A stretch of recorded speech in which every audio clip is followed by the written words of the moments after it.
So, Your Honor, I got in this case early March and I went to work right away. There are two amazing, amazing children, Jonathan and Maria.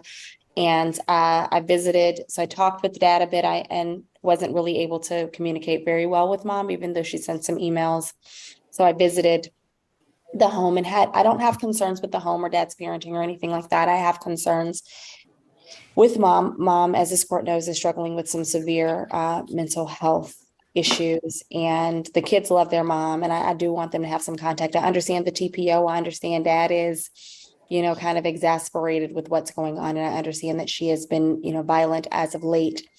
These kids that they love their mom, but they're kind of tired of her.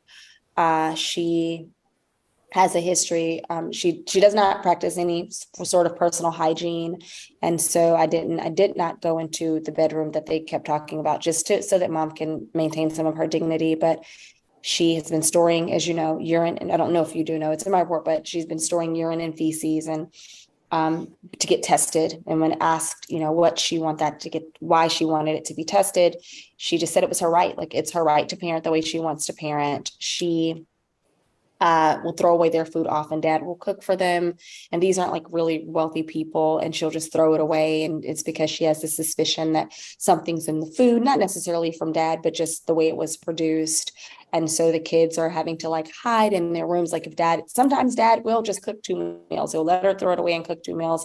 Other times dad, who's been working all day and caring for the kids, doesn't feel like cooking 2 meals. So they'll have to run and hide in a room so that they can continue to eat. And mom, when asked why she did that, again, it's her right to parent the way she wants to parent. And we don't really understand, what's going on with whatever. She has this belief that something is happening to the food and something is happening to the kids.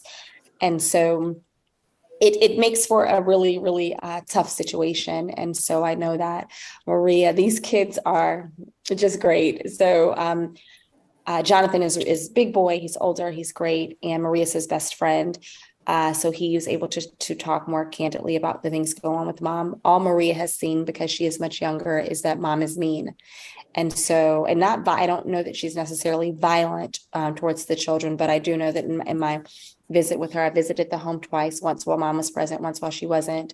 And they're not scared of her, though. Like, it's not like they're afraid or anything. It's very much like, mom is mean and she used to be nice. And if she would, get on her, take the proper medication, things could be okay. But mom doesn't believe that. She believes it's her right to not take her medication. And, I explained to her, she's very protective of her kids. So it's not that mom is just very, very extremely protective of her children, but some of it, there's no basis in the need for protection. And so the kids are just tired, and they don't see mom in a good light. And I didn't go into the room, but there's just reports like they wanted me to see the room badly, because I guess it was just overrun with things. Like, she hides dishes in the room too.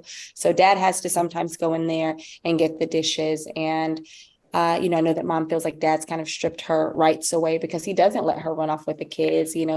He's trying to take them to school and she doesn't want them to go. She's tried to check them out of school just for no reason. And dad wants to parent, in the best interest of the children. And mom, wants to have this protection for which she has no basis. And so she sees dad as someone coming against her ability to parent these kids. I'm really, sorry for mom and her situation. And I know this court can't really like order her to do anything, but I do not think it's in her best interest at all to have any unsupervised contact with these children. She does have family. I met her mother, who's great, really, really great, and was willing to supervise the visits. But there was a breakdown after the TPO where, in talking with dad, mom still has become violent and the exchange or refuses to allow like she'll show up with the kids or whatever, and then like mom doesn't want to deal with it. It's like kind of on her terms or not. And so these kids are very, very young, and Maria is and how old are they? Let me get the ages. They were when I started, Maria was like second, and Jonathan was going to sixth grade. So he started the sixth grade this year. And so, and I don't pull in my notes, Maria's age escapes me, but she's much younger than Jonathan. And she desires a mom. Like, it's the saddest thing, and so she wants the female energy. Dad's great, but when I did a pop-up visit, and she was just like the most excited, but I know it's because she just wants an active mother. And that's why I want mom to be okay to do that for her. And dad is great. I do not want this court to take it as, dad is lacking something, because he isn't. She's just a little girl and she wants to color. And, I sat there for a very long time coloring with her and doing girl stuff. And so but I don't know what to do about that, right? Like that, she's just gonna have to, unless mom does what is necessary to get her mental health in order, she can't have that time with mom. And I just do not.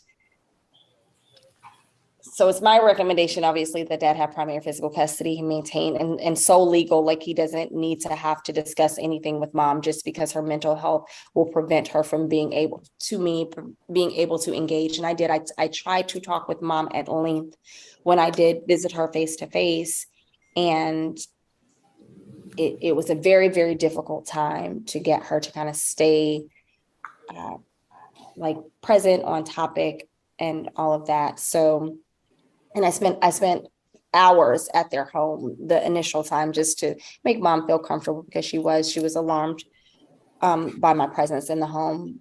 I didn't feel unsafe, but she was alarmed by my presence, and I wanted her to feel safe and feel comfortable. But I don't think dad having to engage her in conversation about education, extracurricular, any of the final decision-making authority areas is going to be fruitful, and it'll just be a waste of time and possibly cause the kids to miss out on opportunities if he's waiting on mom. I think if she gets the help that she needs, I think she'll be okay. I just don't think she'll submit to it. So any visitation would have to be supervised.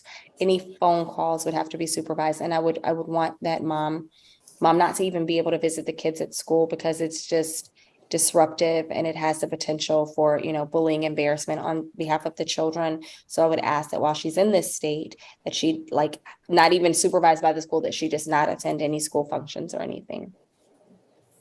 Now, can she go to a school function supervised, like with her mom, or how does that work? Your Honor, I'm not in the courtroom today, mom has not bathed in a year. And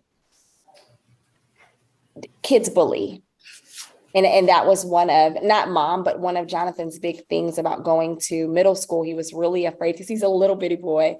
He was like, I'm afraid I don't have muscles. And so he is afraid of the bullying.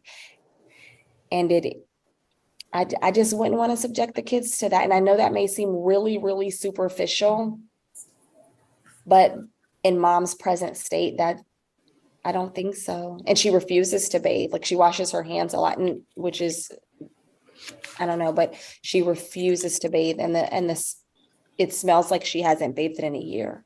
And so I don't know if that's changed. Now, if that's changed, if she's sitting there and she's bathed and she's, and that's my only gripe, like, whatever, then that's fine. But I wouldn't subject the kids to that type of response that will inevitably happen as a result of her showing up at the school. Okay. Right now, mom does not take medication. Has she ever had any specific diagnosis for which they're giving her education, or are we talking about a new mental health issue? It's not new. Mom has been seen by mental health facilities in the past. Apparently, if I understand it correctly, her birth, I don't know, I don't want to go too much, but something happened. She was completely fine when they married, and then something happened, and it kind of triggered paranoid schizophrenia. And so, but it's probably the highest level I've ever seen it. And so, but it's been going on for quite some time. It did not happen right before this action was filed. Okay, I understand. Okay. Any questions? Ms. Nolan, do you have any questions? Yes.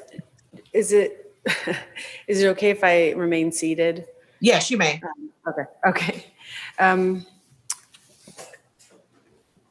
Ms. Wright, your original, I'm Claire Nolan, I represent Mr. Batts. Your original recommendation talked about supervised visitation, and was there a change to your recommendation based on how visitation went? So I know dad wants no contact, honestly, but I'm still okay with supervised visits, nothing overnight, nothing. I mean, and when I say supervised, I would want a couple of hours. These kids need to know their mom. Yes, she's not a danger to them, like physical. So I would want them to be able to see mom. And I understand dad's position that, she's dangerous to him. And if what dad is saying is true and he received a court order that she's attacked him, then he shouldn't be responsible for transporting the kids and engaging with mom, because I don't think it's in their best interest for them to witness mom attacking dad. But I don't know how we, overcome that unless we just demand that mom remain in a car or whatever. But I do think they need to have contact with mom. Okay. And you said they miss her? Mm-hmm. They do. Um, They miss her normal. They don't miss her like this, but they do miss her normal. Okay. Yeah, what is the normal? So mom has not always had, this happened shortly after, a little bit after Maria was born. So they had a period of time where mom was lucid, and that's what they're missing. Okay. And do we know what that period of time is and what she was doing? I think she was just parenting before. And what happened, Your Honor, just briefly, and you can cut me off. Something happened with her birth control. And it triggered this sort of response. Like, how you have this birth control issue, and it is after Maria was born. And Mr. Batts can talk more about that, but you have that 1%, this could result in this, like the side effects. Right. Just happen to fall into that percentage. And so in talking with the kids, they do miss mom when she would take, and I know that the medicine thing came from dad. I don't know why they know she would take her medicine, but for them, they miss her before she wouldn't take her medicine. And she's only like this because she refuses to take her medicine. And I think for a time when she was admitted to the mental health facility, she did come out and do the medicine for a little bit, but then refused to remain on it. Okay. Thank you. All right, then. You may continue. Okay. And Your Honor, you can cut me off too, because I don't want to beat a dead horse here. With regard to the visits, the reason you considered changing the recommendation to no visitation at this time, what were you told about what happened at that visit? Like that the children stayed outside, or? Right. So I'm sorry. No, please. Just according to dad, when he tried to have the visit, mom just was not amenable to the visit. She was in a place where she wouldn't come outside and wouldn't visit with them. And that's not in their best interest to see mom reject them. Okay. And do you know how the FaceTime calls are going? You did recommend continuing with FaceTime. Is that correct? And I have not gotten updated on FaceTime calls. Okay. And did you also recommend that maybe he get phones for the kids so they can have their own separate communication with mom, or that communication where it's not through him necessarily? Yes. Okay. And you said the kids aren't necessarily afraid of mom, but were there allegations or situations where the kids were made to stand for long periods of time and told they couldn't move? Did you hear anything about that? I did not. I did hear that they had to hide from mom a lot. Okay. And that they were subjected to a lot of STD testing? Attempted. Okay.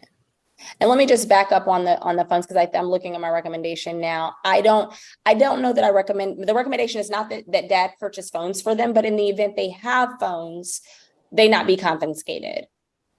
Okay. All right. And I think he did facilitate that based on your recommendation. Okay. And we can just handle the situation as it is right now. But if mom were to get treatment, you would recommend supervised visitation, more involved supervised visitation?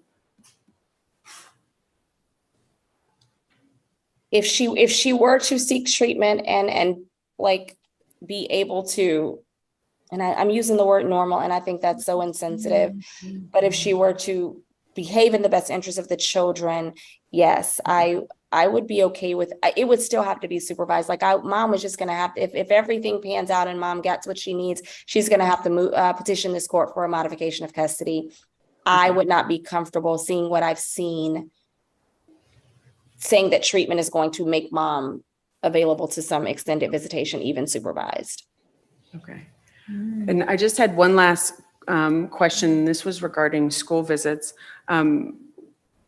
Were you told or were you aware as part of your investigation that she tried to, there were allegations made at the school that kind of were disruptive for the kids? Absolutely. Yes. Okay.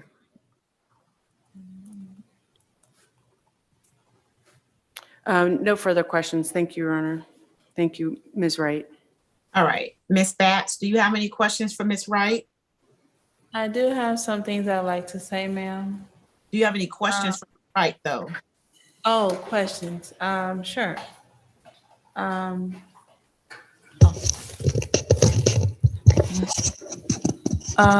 So I understand there were some concerns about supervised visits. There's concern about some things, at least that was said, but as stated before, it has been admitted that it's not concerned as if there is a safety issue, as if I'm basically, it's been proven I'm not abusive towards the children. So, their dad and there's some other people, they like to stay in the know of things. And so it being supervised in that sense, that can be understood if someone wanted to be, but it is felt that it's not required. I'm not a danger to the children. What's your question to Ms. Wright? Do you have a question for her? Okay. Well, there were quite a few comments that was made that I thought was interesting. So my question is, there was a comment made about having to run away from the mother. My question is, was it said why exactly? Oh, why they had to run away from you? What is your question? Who said it? Yes, was it explained why the kids ran away from me in the home? Well, according to you, your response when I asked that question was that dad was kind of turning them against you and trying to strip your parental rights, and you were exercising your rights to, have their feces and urine examined and the food examined. Okay, thank you. Well, I do understand people, they do have their expertise. So I do try to respectfully listen to what people have to say, their opinions, their expert opinions. But while people have their concerns or their comments about mental health, it is a right and a big basis off of if a person should have. All right, do you have a question? This is part of the question. Yes, ma'am. This is part of the question. But is it not based off of if a person is a good parent or if they have enough competence as an adult to know when something is not right for them, when something does not work, when something does not seem right in their care, same for their children. And that's why, again, children have more than one parent. That's the question. I do think that and I don't know that I followed the question, but I think that this court is charged in my investigation with finding out what's in the best interest of the children. And I just don't think you in your current state are, I think you love your children, and I can respect that you love your children and you want to protect them, but to date, you've been unable to elaborate on why you believe they need protection, or why you do some of the things you do, like taking their food from them and, you know, smelling their food as they are eating it, or like refusing to bathe. You've been unable to articulate why you do those things and why you believe it's in their best interest. And dad, on the other hand, has been able to be there, be stable, and just be lucid to parent. Every day the kids have thrived in his care, medically, educationally, like they do well with dad. And I wish the same for you. I don't know if I'm answering your question, but I think that you guys should both be present, but I think that you have to be able to take accountability for some of the choices that you're making, not to be medicated and not to seek intervention, and that your kids don't need to see you in this manner. Well, if the question needs to be re-asked in a better understanding way, I can understand. It is kind of cold in here to me, and I apologize. So that's why I may sound the way that I sound, because I do feel pretty cold in here. I was trying to get a jacket. Would you like me to re-ask the question, ma'am? Did I No, not answer it? I think you've answered it. What's your next question, Ms. Batts, if you have one? Okay. What I was asking, so although I do understand people have their opinions, what they feel is fact, I would say that the question is although things may seem as if, let me see. Well, is it not fair to say that the kids they seem to be doing well in his care, because of circumstances that I have, of course, helped I've helped to exist. I'm saying this not as a ego thing, but I would think it would be fair to say that in part,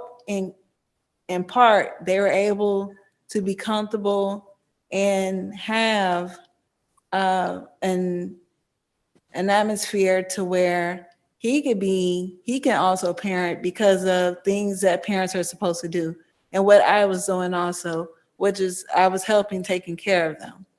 And some of the things that was going on is because a parent was doing what they're supposed to do. So is that not a factor? I'm sure, in response to your question, Ms. Bass, I am sure that prior to everything happening, you were very active in rearing the children. So it is fair to say that you laid some foundation in the beginning, for sure. That's what I understood your question to ask. Well, when it comes to some people, they may not have been present in some ways to know how much people put or contribute in some people's lives. And this is not a moment for me to try to sound conceited or anything, because there's nothing to be conceited about. But I would say some people, they may have more ways of expressing themselves. Some people, they're more maybe quiet about how they present themselves. So I would think it would be fair for me to say that although some things may be looked at as the children are doing great in his care, this and that, but as far as a mother, it doesn't seem like it's such a good idea for this and that. Instead of going off of, instead of going off of things doesn't seem right on her end, maybe it should be asked why those things would be we're done. I mean, wouldn't that seem fair, ma'am? It Instead does of seem fair, and I custody did being ask taken- those. Oh, I'm sorry. I thought you were asking me a question. I apologize. I was saying instead of custody being taken and people going to mental health as being a concern. Because sometimes when people are hospitalized, it's to do an evaluation. It's not automatically to say that the parent is not deemed to be able to have unsupervised or even supervised visits, especially if it's trickled down to just a couple of hours.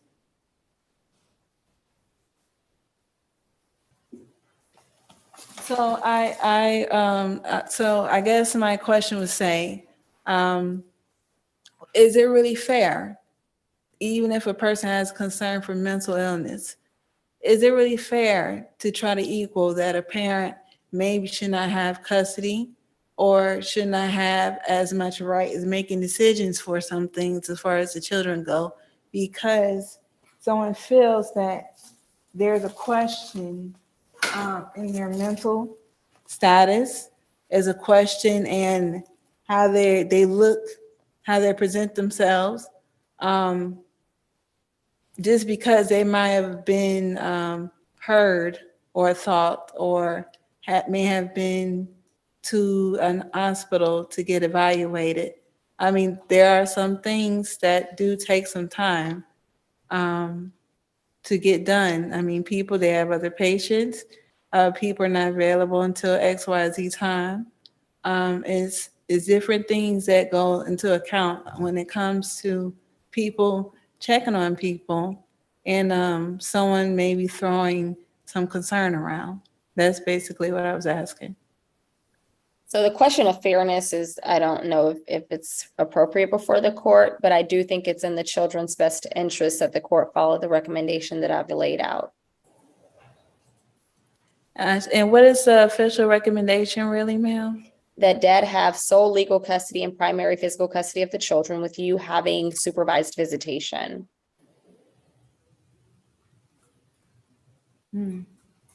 Well, that is something I think, and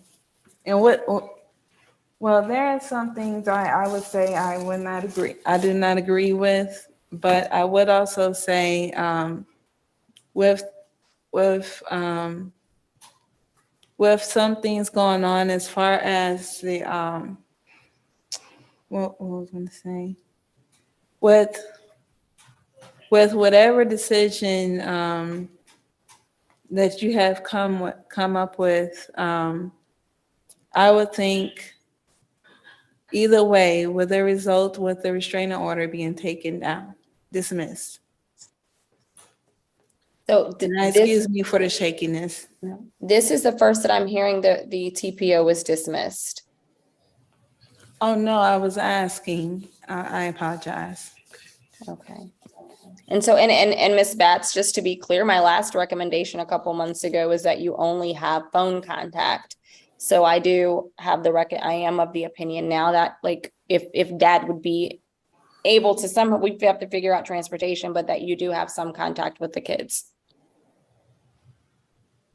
Okay, well, I was trying to make sure I knew clearly what is the overall recommendation. So now, as of now, the recommendation is that from your end is that he has sole custody, physical, and by lawful decisions. That's correct. Oh. I do, well, I do believe that that should not be the case. I definitely should have more say-so than what has been allowed. As far as my mental, some people, they're not all that bad. Some things may not some things may have been a little harder to prove because of lack of money.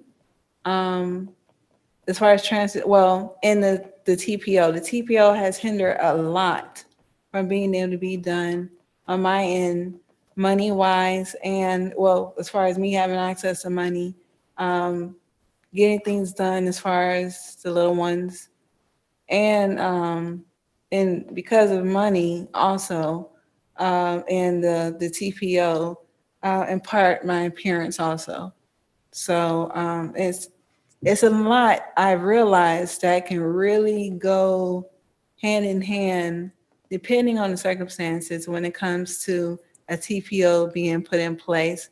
That honestly, I do feel it should not be lingering, because I'm not the abusive parent.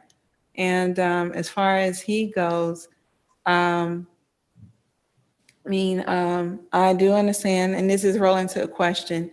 You brought up that he accused me of attacking him. Well, there hasn't really been much said about that attack in this room. So, because there was some information that was false. So that's why I was asking for the TPO to be dismissed, because that information was false.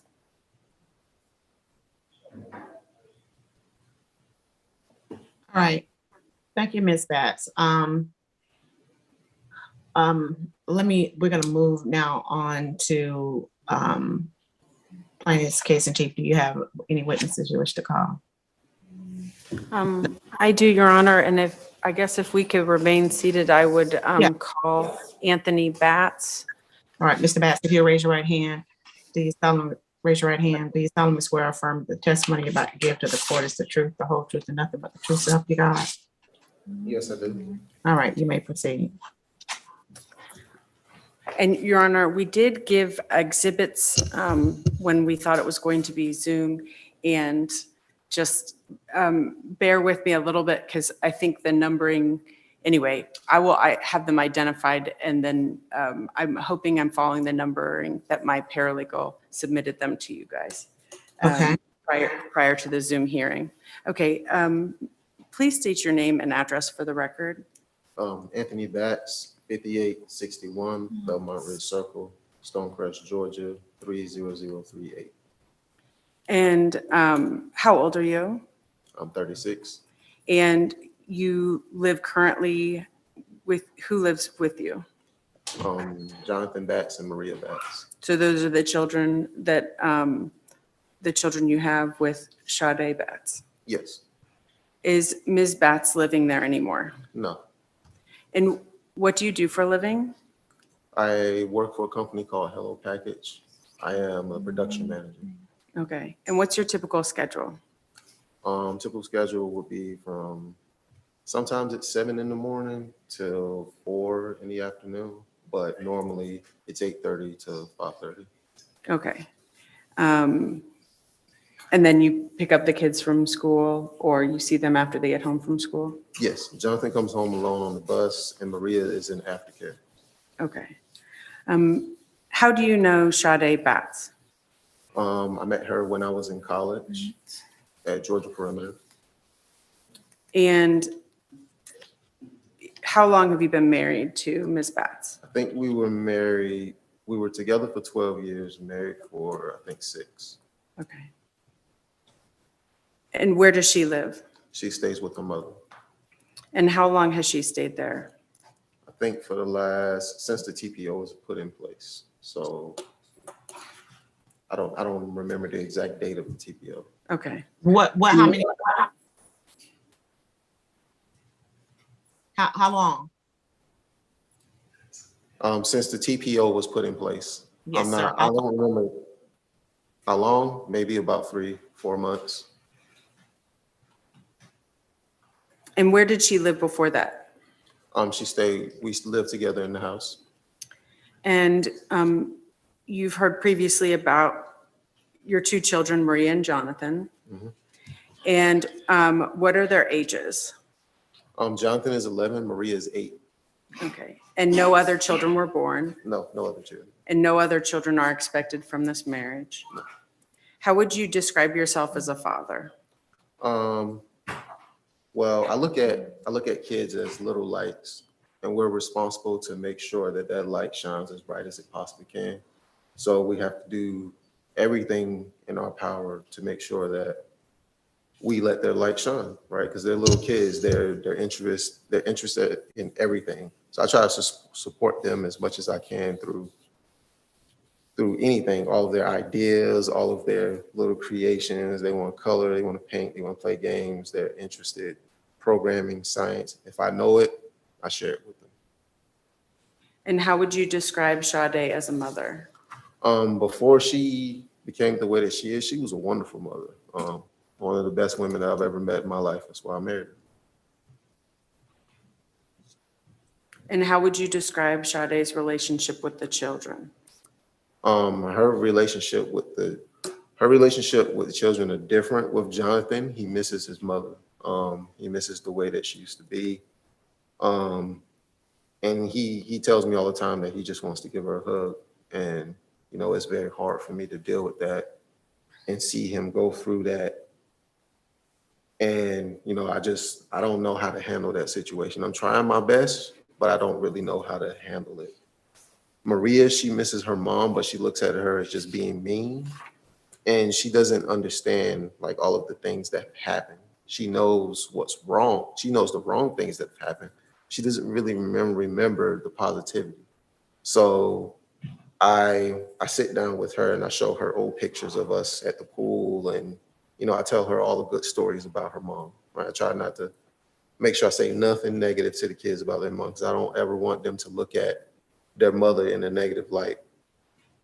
Okay. So I try to tell her the old stories about what we used to have fun together. And again, just for my sake, how old is Maria? Maria is 8. Okay. And when did you stated that you have concerns with Ms. Batt's mental health? Yes. And what concerns do you have? There's a lot of concerns. Should I tell the story of when it first started, or? Sure. So shortly after Maria was born, she started using a birth control called Nexplanon. What?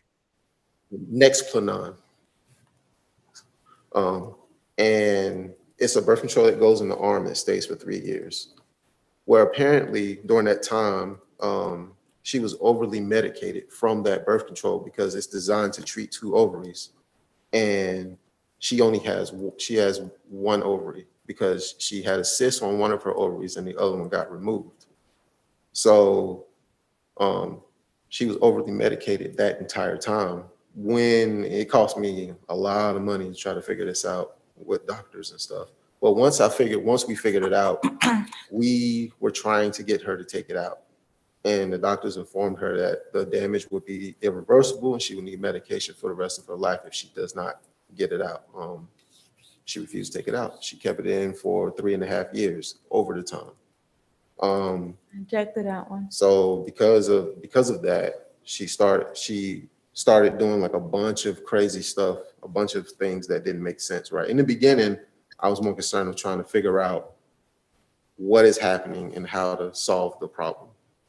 And about when was that? What year? Well, I want to say probably 2017. Okay. Is when it mainly got worse. And I think she had got into a fight with her sister around that time, and she had got arrested. And she was placed in a mental health program by the court, actually, to where she was forced to take her medication and forced to go to classes. Okay, you talked about forced to take medication. Has she been diagnosed with anything? Yeah, the 2 things that she's been diagnosed with is paranoia, schizophrenic. And that's induced by that medication, or is that? Yeah, it's done because of the birth control has a rare side effect that causes schizophrenia. She was also diagnosed with schizophrenia too. And Before because she was taking the medicated, medication or after taking the medication? after taking the medication, Okay, so after before having the that, birth control in her arm. were there any mental health issues before that? No, there were none. Okay. And when she was forced to take her meds in 2017, did it get better? Yes. At first it didn't, but about 4 months into it, of her constantly taking her medication, she went back to being a normal person.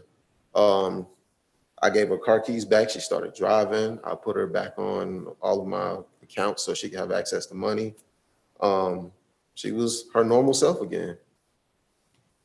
And that's when I bought the house, and then we moved into the house, and then she stopped taking her medication shortly after we moved in. And around when was that? Do you know what We year? moved in 2019. She stopped taking it in the summer of 2020.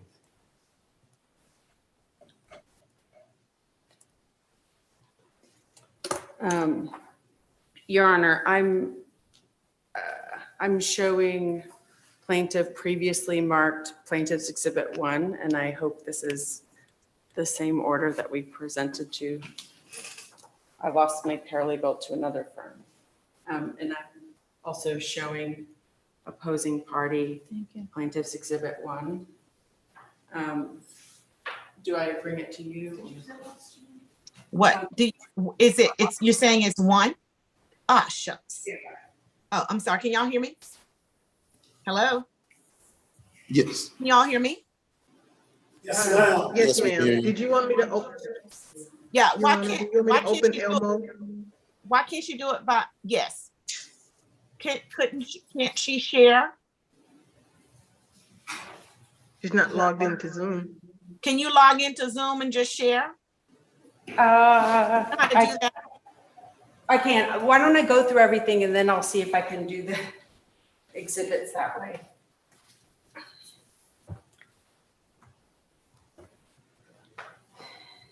Because if she puts it on Zoom, I still can't see it, Elena, Uh-huh. the way the camera is set. Yes, ma'am. Okay, I'll go through the narrative and then hopefully I'll be able to. Yeah. I'll try to do that. So Can you share them, Alina? She's gonna try and email them to me. Okay.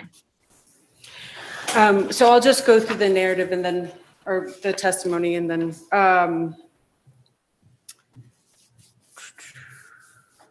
as far as you know, has she been taken for, you said she's gone to mental health court.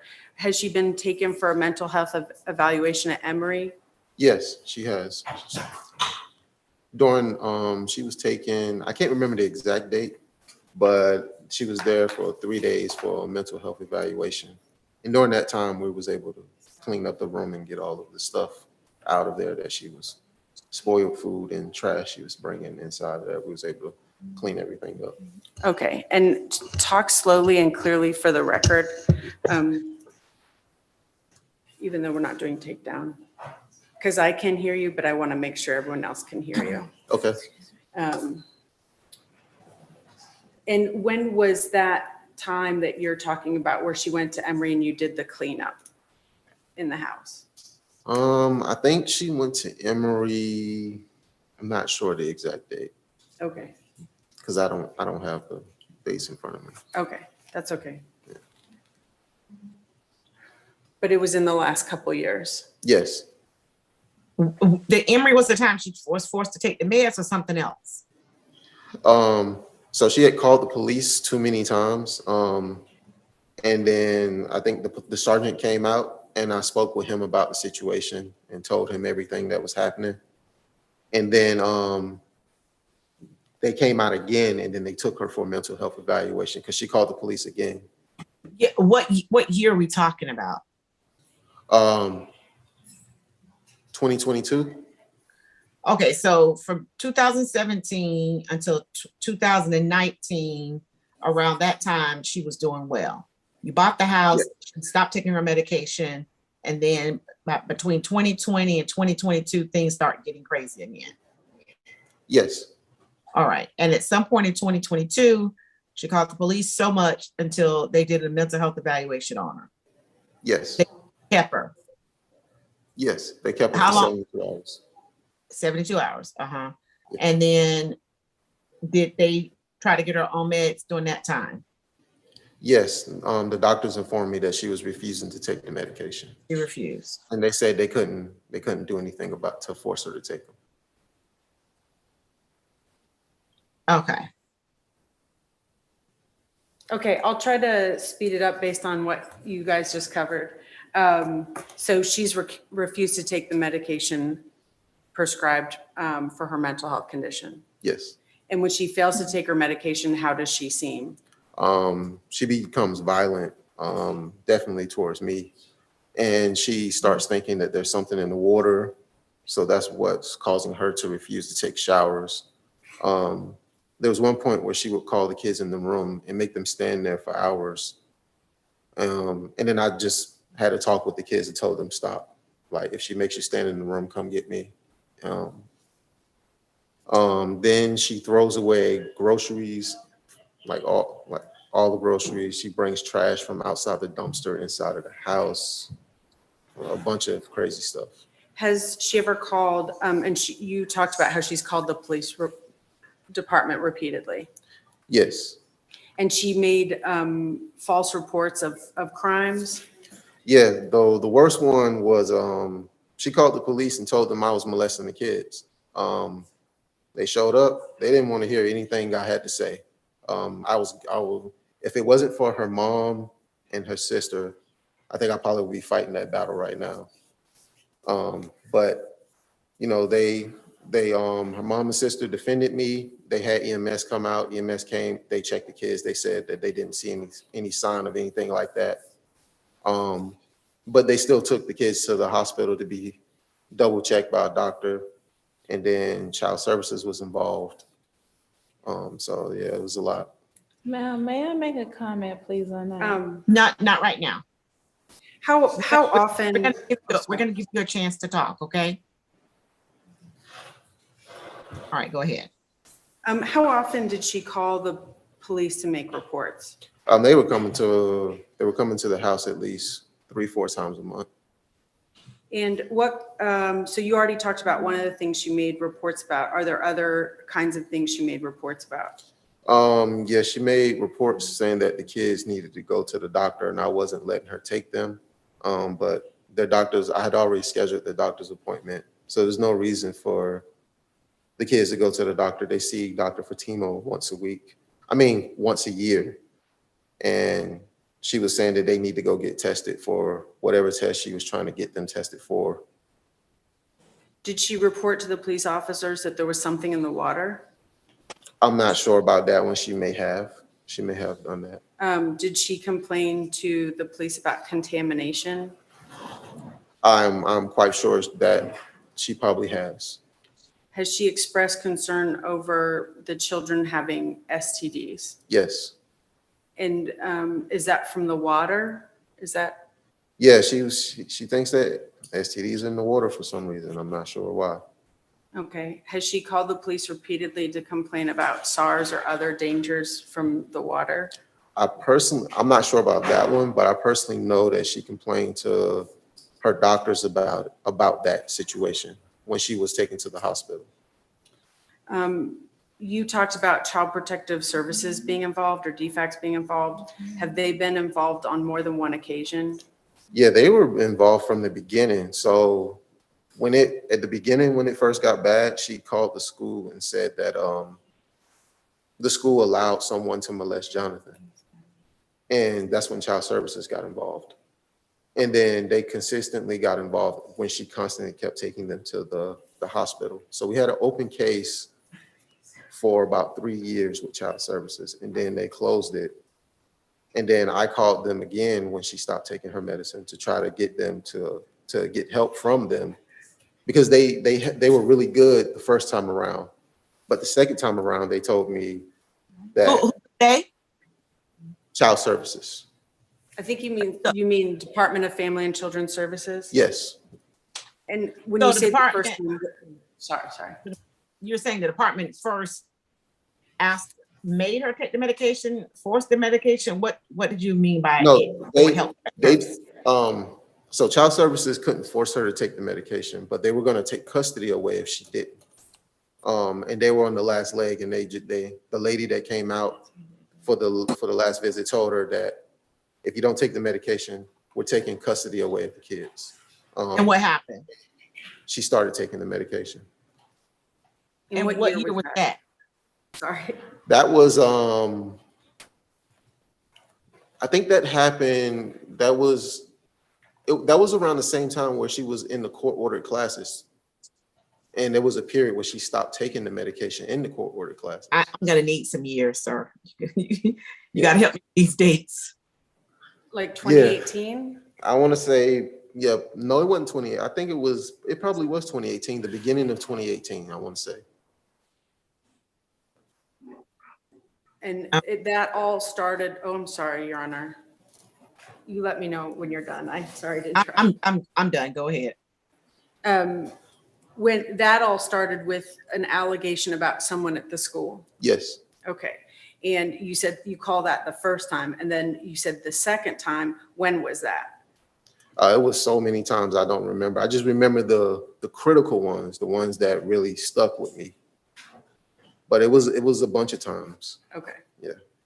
And so the school has the school put a restraining order or any stay away from her coming into the school? Yeah, Flat Rock Elementary, she has a trespassing.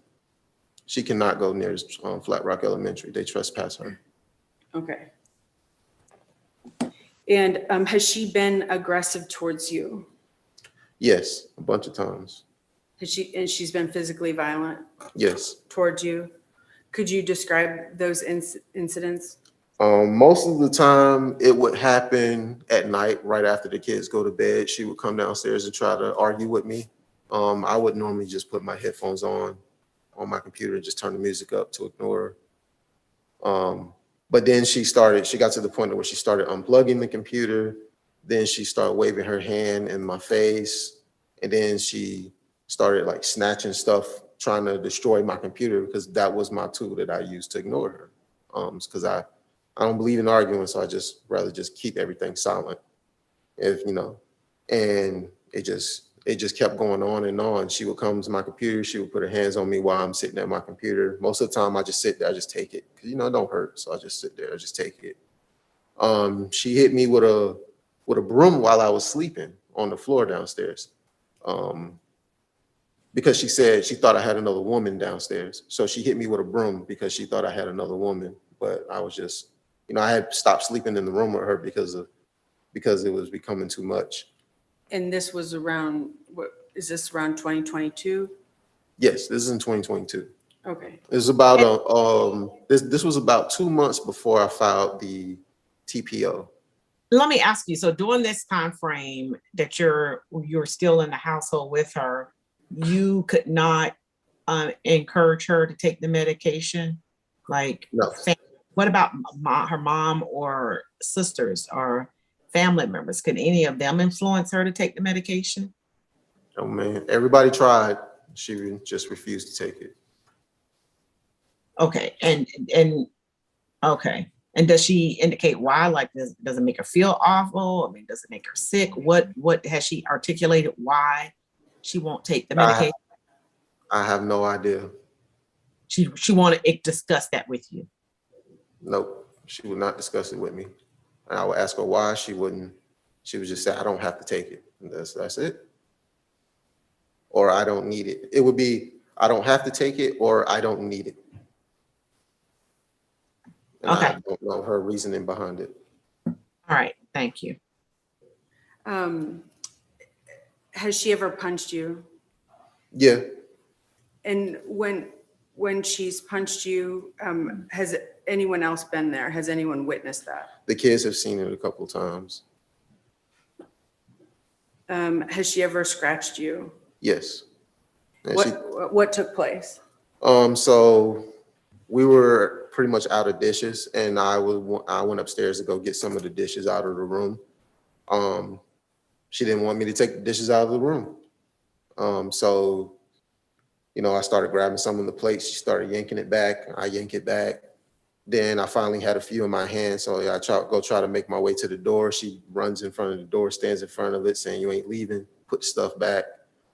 So I stiff arm her out the way. I open the door. Then she comes with a fork, and she attacks me with the fork and scratches the backside of my arm. And that's when I called the police.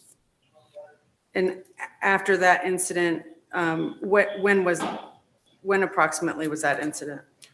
It's in the log. There's an actual date of it on the log. I don't know it Okay. off the top of my head. I was just writing everything out as it comes up. Okay, so it was around August 2022? Yes, And you sought a temporary protective order, yes, and then you sought to have a more permanent protective order? yes, Okay, to prevent her from this continuing? yes. And what was the result? They extended the protective order for a year. Okay. And you made reference to another incident. Were you aware of other times when she'd been violent or aggressive towards others? I am not sure about others. I Okay. just, you know, I know what happened to me and the kids. I'm not sure about others. And you talked about a case in 2018. Oh, with her sister? Yes. Yes, yes. And what do you know about that? I know that she got into a fight with her sister that resulted in her getting arrested. And then from there, she was put in a court order. She was put in a mental health program by the court where she had to go to classes. And I had to sign off that she was taking her medication. Okay. And that's the 2018 incident. I believe so. What is her medication? Do you remember? Respondent. Okay. And you had to sign off whether she was taking it or not? Yes. You started talking about other things that were concerning to you about, you said you've seen her bring trash inside the home and leave plates of food. Where have you seen plates of food? She would put them in the kids' closets. She would put them under the bed. She would, and then when I finally moved out of the master bedroom, started sleeping downstairs, then she started keeping everything in that one room, like trash everywhere, open food, brand new boxes and bags of food that I just bought would be under the bed. And did she ever demand that you have food tested? Yes. She kept asking me for money to get food tested, and I refused to give her money to do that. Did she ask you to take food to the lab for testing? Yes, she did. Okay. And you talked about at least one time when she was civilly committed. When is the last time, if you're aware, she did the 72-hour civil commitment? I am not sure about the exact date of the last time she was committed. I'm not sure. But approximately? Oh, the 72 hours? Yeah. That was the exact date. I'm not sure. Okay. Yeah. I know it's on my log somewhere, the exact date, but I don't know it off the top of my head. Was she committed recently, like in the spring? Yes, she was. I found when we had a hearing, I found out that through the hearing that she was committed. And when you say hearing, that was for the TPO? Yes. Okay. And Do you know what if time frame is that? I think, was it around May of 2023? Yes. Do you know if she's taking her medication now? I have no idea. I was by her, looking at her now, I would say no. And we talked a little bit about treatment of the children. Are you aware if they were scared of her? Definitely Maria was afraid of her, and Jonathan somewhat. With him, it's more of confused. Why is she acting this way? Okay. Did she take them to the hospital on numerous occasions? Yes, And that began in 2019? yes. Okay. Well, no, that began in 2017. Okay. And what was she having them tested for at the hospital? She was trying to get the hospital to test them for STDs, and the hospital wouldn't do it. And then they would contact child services, and then I would get a phone call, and then we would be in the hospital all night. Did this scare the kids as far as you remember? And it angered them. Okay. And did she allow them to eat? She would snatch their food from them when I would try to make dinner. She would come down and snatch the plates of food from them and throw it in trash. So And fix we something would else. we would have to go upstairs in the room to eat, or we would have to, go out to go get something to eat, right? We would just eat dinner in the car that night, or go up to the room or block the door off or something. Okay. And you don't know what the concern was? The concern was something was in the food. Okay. And she wanted to have it tested? Yes. Were you aware of, you talked about her making them stand in one spot for hours. Was that a punishment or? She would ask them questions over and over. She would constantly ask them the same questions over and over. And, Jonathan and Maria expressed to me how they hated that. And like the first time it happened, I asked her why was she doing it? Like that didn't make sense. And then after the first time, it happened a couple of times when I wasn't at home, and then I would get home and they would tell me what happened. And then that's when I made the judgment call to stop leaving her alone with the kids. Okay. And about when was that? That was in the beginning of 2022. Okay. I stopped leaving her alone with the kids at all. In terms of legal custody, what are you asking the court to do? I want full legal and sole custody. And where do the children attend school? Jonathan attends school at Salem Middle, and Maria goes to Flat Rock Elementary. And last year they were both at Flat Rock? Yes. And do they enjoy school? Yes. Are you involved in Jonathan and Maria's education? Yes, every day. Do you have a good relationship with their teachers and other representatives at their school? I have a good relationship with Maria's principal and her aftercare, and but I don't really interact with their teachers that much. I normally, for curriculum night, I'll probably show up and check on, have a chat with the teachers to see how they're doing. But their grades are really good. We do a lot of studying at home all the time. Do you help with homework and projects? Every day. Was prior to Shadae leaving the home, was she able to be involved in homework and projects? Before, yes, she was. She was the one that mainly make sure they did homework and projects. And about in the middle of 2021 is when I had to take over because the situation started getting worse. So then that's when I took over. Are you asking for final decision-making authority with regard to education? Yes. And regarding medical decisions, do you provide health insurance for Jonathan and Maria? They have it through Georgia. Peach Care? Yeah, Georgia Peach Care, yes. Okay.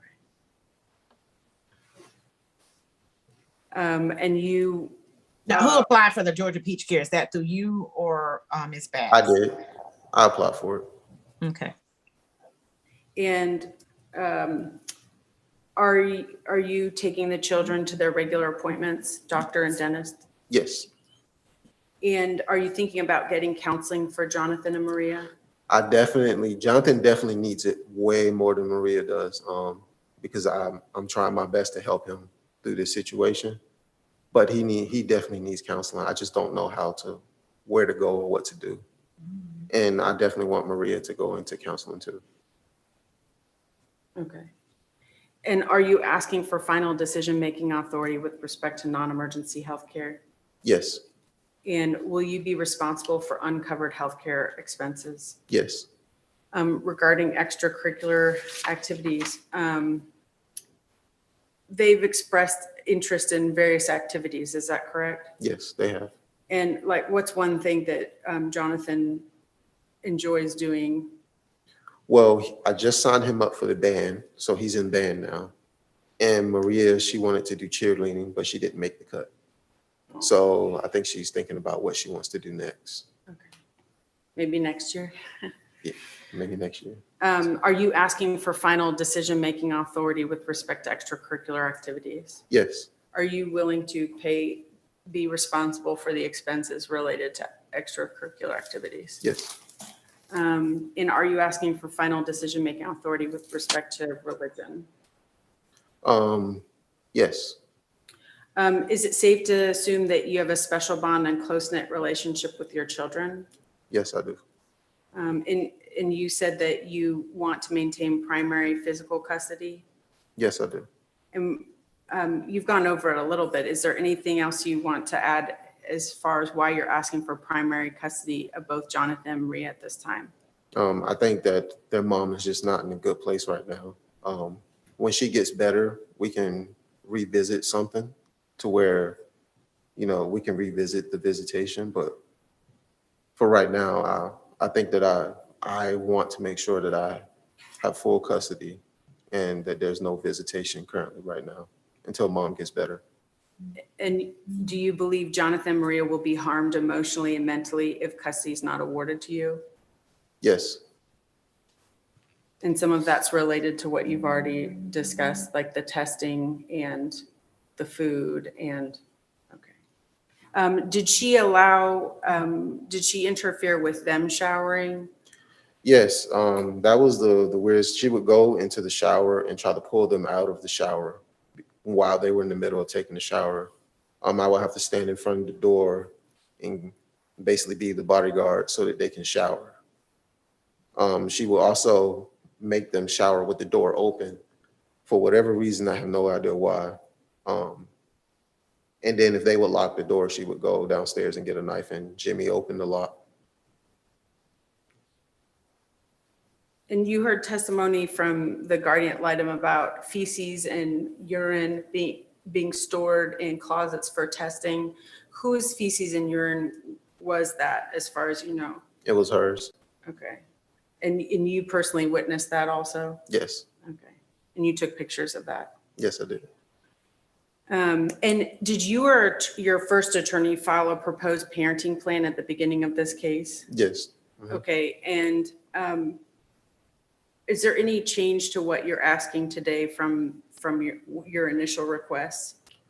Until mom gets better, the only thing I want to change is no visitation. Phone calls and video calls, that I think all of that is perfectly fine. I want them to see her, but the way she is right now, you know, I can't. Who's going to facilitate it to make sure I'm okay, right? And that's the thing that I'm worried about. So Let me ask, what about her mother or a sister or other family members? You said they took up for you when she was making those false allegations. Are they capable of doing a supervised visit? I mean, because I know there's some things that you had mentioned, but I don't know if it's not like she's have a knife or something running after them or threatening to kill them or anything of that nature. So it might. I know for you've had some issues, but do you think what are your concerns about her actually physically harming the children?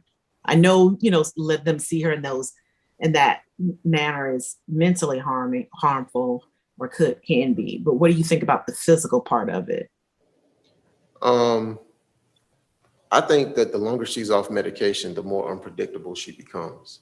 So at this point, I am not sure what would happen, right? well, can you tell the judge what happened when you tried to do visitation with Shadae and the children recently, when you tried to bring them to her mother's house? Yeah, so this was about 2 or 3 weeks ago, 2 or 3 weeks after the TPO was awarded. I tried to take the kids over there to visit. I messaged her, said, hey, the kids miss you. They want to see you. I'm going to come bring them. We're going to stay for about an hour. She said, okay. So we got there. She didn't let us into the house. And I asked her why, and she didn't really have an explanation. Something wrong with the floor in the house. And so then I said, well, can we at least come to the living room? Like the kids, they want to see you, they want to talk to you. We can just sit in the living room. And she still didn't want them to come in the house. And I was like, well, we can't stand outside for an hour. So how about we just, we'll come back when you're ready to let us in. We'll just come back. So we walked away. She came outside. She started following to the car. I loaded the kids up. She then opened the car door and said that they need to go to the hospital. And I was like, well, they don't need to go to the hospital. The kids are fine. And so then I got out the car and I closed and locked Jonathan's door. Then she opened Maria's door. And then she wouldn't get out of the way of that door. So I gently slid her out the way. She started punching me, but it didn't matter. So then I closed the car door and locked it. Then her brothers came downstairs. They ran out. One of her brothers ran outside and said that I was roughhousing his sister. I'm And I sorry. was like, well, Hold one moment, please. yes. All right, let's go ahead and get started again. You were explaining what happened at the last visitation and how did it end? How did the situation end when you tried to take the kids over for visitation? So it basically ended with her putting her hands on me again and her brothers trying to fight me. That's pretty much how it ended. I think in the beginning I was going into detail explaining like step by step how everything happened. I think we're in the car, and her brother had came downstairs and said I was roughhousing his sister. And I told him that, she's the one punching me. I'm just standing here taking it. And he didn't want to hear that. So I just got in the car and left. And then when we got in the car, he came up to the window to Jonathan's side of the car and said, don't come around here anymore. And Jonathan kind of took that personal because he thought that he was talking to him. I had to have a conversation with Jonathan after we left that wasn't directed towards him. And so, I haven't been over there since then. So are you, the way you're presenting that, are you indicating that does his brothers know that his sister has diagnosis and is not taking medication, or was that new to him? Oh no, they know. And that's why I didn't understand his reaction. I tried to talk to him, but he didn't want to hear it. He just wanted to fight. I don't know why, but that's how it was. Okay, and how old is he? Ma'am, I have to object to that one. I'm not sure how old he is. I think he's in his. It's an adult? Yes, he's an adult. I think he's in his 20s, I want to say. I'm not sure. All right. You were doing phone calls with the children and their mother up until recently, correct? Yes. And you purchased phones for them so that they could have separate phone calls with their mother? Yes. Okay. But recently that stopped also? Yes, it did. And why is that? So I think about 3 weeks ago, I want to say, she showed up to the house and she called the police I don't know why, I don't know what happened. She talked to the police outside. The police came to me and they said that they know that I have an active TPO and to call them if she come again and they will arrest her. He also asked me, have I been having any communication with her? I told him no, but I allowed the kids to call her, every night around, 9 or 10, not 9 or 10, because they go to bed at 8:30. So it's usually like 7 when we're sitting down eating dinner. They'll call her. And he said this to ask me, did the TPO cover the kids? And I was like, yes.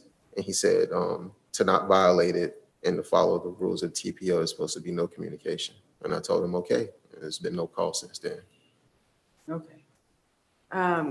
So that's not related to something that happened on the phone with mom when the kids were on the phone with mom. It's more related to that she showed up at the house and the advice from the officer regarding the TPO. Yes. Okay. And Ms. Bass does not work, is that correct? That is correct. And when's the last time she worked? Last time she had a job was in 2019. She worked at a daycare. And what happened with that?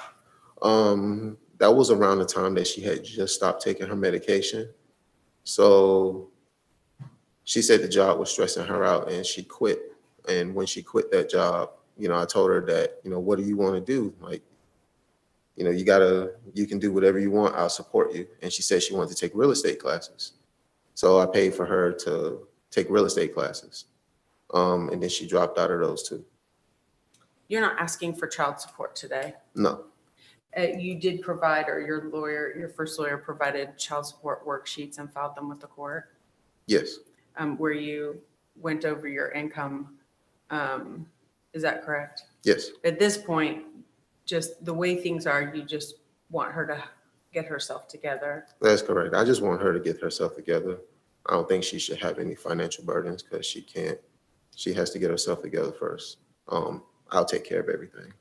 Okay. So you're not asking for half of uncovered expenses or anything of that nature? Nope, I got it. Okay. Now I'm going to try to share screen just some of the things. These are exhibits related to things we've already been over, but okay, I'm showing you what's been previously marked as Plaintiff's Exhibit 1. Can you see on my screen Plaintiff's Exhibit 1? Yes. And have you seen this before? Yes. You're familiar with it? Yes, the discharge paperwork she got from Emory. And you were with her when she was discharged? Yes, I was. And on the second page, it explains a diagnosis. Do you see that? Yes. Where it says patient problem, and what does it say after patient problem? Diagnosed with acute schizophrenia. Okay, and then the next, if you go down, it says medication instructions, and under home medications list, what does it say? I'm supposed to take 1 tab orally 2 times a day of Respondent. Okay, and that start date from that paperwork is? May 1st, 2022. So this was after she had gone to Emory for an evaluation, or one of the times she went for a 72-hour? That was the time she went for the 72-hour. Okay. And did you see any, the symptoms getting better, or her ability to function getting better after did she take the medication? No, she did not. Okay. So there was no improvement after that May 1st, 2020? No, none. Okay. Now I'm going to try to go to the next one. Now I'm going to show you what's been previously marked as Plaintiff's Exhibit 2. And do you recognize this document? That's a police report. Okay, and do you see the date on it? I cannot see. Okay.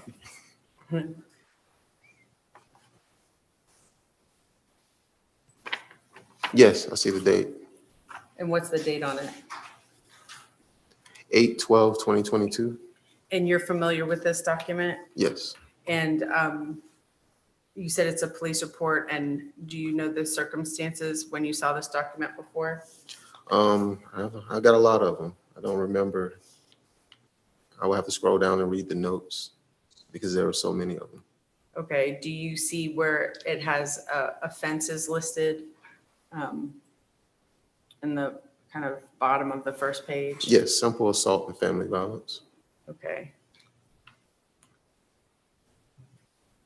And if you can refresh your recollection from the narrative, do you remember this incident? Yes. Okay, and do you remember what happened? Can you just tell us what happened on that day? It's been so many days. It says something about trying to give your child medication. Oh yeah, that day. So that was the day where I think we ate Chinese food that night. And All three of us woke up with a stomach ache in the morning. So I took a Alka-Seltzer, and Maria and Jonathan, they had stomach aches. So I gave Jonathan a Pepto-Bismol, and she didn't want him to take it. But the Pepto, he ran off around the corner and took it anyways. And then as I was trying to give Maria the Pepto-Bismol, she kept trying to snatch the medicine, like the medicine from my hand and stuff. So me and Maria, we walked away from her and we tried to go in the bathroom. She kept pushing the door open. She's pulling on my clothes and pulling on my shirt so that I wouldn't, trying to prevent me from giving her the Pepto-Bismol. And so then I pushed her off of me, and then I managed to get the door closed, and then Maria was able to take the Pepto-Bismol. Do you know why she didn't want Maria to take the Pepto-Bismol? I have no idea. She wanted them to go to the hospital as rather than them take the medicine. Okay. Yeah. Okay. If I'm able to do this, I'm about to share with you what's been previously marked as Plaintiff's Exhibit 3. Can you see that exhibit? I'll try to show you a paper copy also. Can you see that exhibit? Yes, I can. Okay, and what does it say? Or do you recognize that document? Yes. And what is the date on it? The date on it is 6/22/2022. Okay, I see August. Oh, August. Oh, the computer screen is kind of blurry. And that's from, do you remember this incident? You said, what type of document is this? Oh, police report. Okay, and is this similar to the one you received after the incident? Yes. What is described in the narrative portion of the document? It says, Ms. Batt stated that she felt her husband attempted to disable the cameras and take personal papers and documents from Ms. Batts. Ms. Batts entered a room in the home no longer considered common area and began to disable his personal computer, camera, and attempted to remove other items from the room.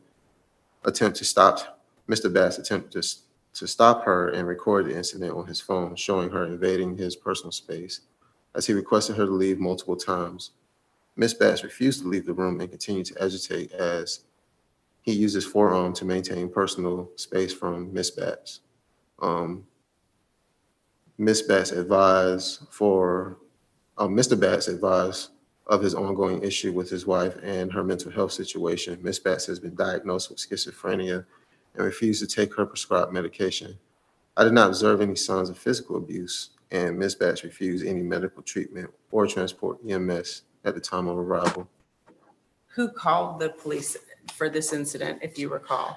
I'm not sure. It could have been me. It could have been her. I'm not really sure. And on the first page, what's the offense charge? Simple battery. Okay.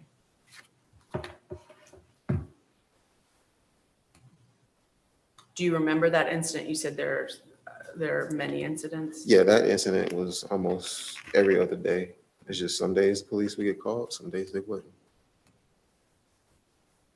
Okay, at this time, I'm going to share with you what's been previously marked as Plaintiff's Exhibit 4. Might be a little bit easier. Do you recognize, and I'm just going to kind of scroll through, do you recognize these? Yeah, that's when that's in the beginning around the time when she had recently stopped taking her medicine. How do you recognize those documents? Oh, I took all the pictures. They Okay. were taken by me. So she would take the plates and stuff and store it. She was storing them in Maria's room. Do they look similar to the condition of the house at the time you were taking the pictures? Yes. Okay. If you could describe and just as you were. Yeah, so that's Maria's room. That was towards the beginning when things started getting really bad. She was keeping the plates inside of Maria's room. She would keep them on her bed, under her bed, and in her closet. Is this also Maria's room? Yeah, that's Maria's room. And this isn't from the child doing this? No, that's from her mom. And you think this was around 2019 or more recently? No, it's in 2021. Okay, 2021. And I'm on the third page of it. What is this? Some food with mold on it. And was that in a room? Yeah, on her bed. Oh, that was on Maria's bed. And then on page 4 of Exhibit 4, what is this? Got food in her closet. Oh, so that Tupperware, you see the Tupperware item, that's food inside that? Mhm. And that's in Maria's closet? Yep. And this is page 5. Is this still Maria's room? Yep.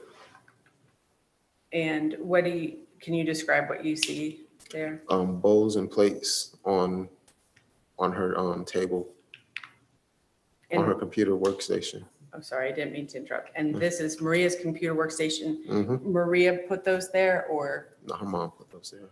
Okay. Normally when her mom would leave stuff, she would come get me. And, I would try to get rid of some of it, but, I think at that point, Maria started sleeping. She had started sleeping in my room Okay. with me. So is this the bed, I'm on the next page, is this the bed where Maria would sleep? Yes. And so at that point, you said Maria had chosen to sleep in another room? Yeah, I had Maria sleep in another room. Okay. And whose area is this on the next page? That is the closet. So that was around the time where I moved the majority of my stuff downstairs and I started sleeping downstairs. And so the master bedroom was all mom's. I still had some stuff in there, but. Okay. So this is the master bedroom closet? Yeah. And what do you see in that next page? What do you see this state of the closet? Stuff everywhere. And this is also the closet? Yeah. And what's this? This next page? Food packets that she bought from downstairs, upstairs. And when On you say dressers. she, you mean? Shadae. Okay. So she would eat the, No, she would keep it up there because she said it needs to go somewhere to get tested. okay. And whose bed is that? That is her bed now from that point on. Okay. Yeah. Once she started keeping food on top of the bed, I left the room. Okay, that's Mrs. Batts's bed. Yes. That was the marital bed. Yes. And that's that desk again. And you think this was around 2021? Mm-hmm. Because in 2022 is when it was at its worst. The entire bed was covered with trash and trash bags from the dumpster and all kinds of stuff. And what's this next page that I'm showing? She has bowls in the dresser drawer because she started hiding the dishes because I would come and take them. So first she tried to hide them, and then when she couldn't hide them no longer, that's when she started becoming physically violent when I would try to take them. Okay. And so that room kind of stayed in that state from then on? Oh no, it got way worse than that. Okay. And then the next page, what's this area? That's her dresser. Okay.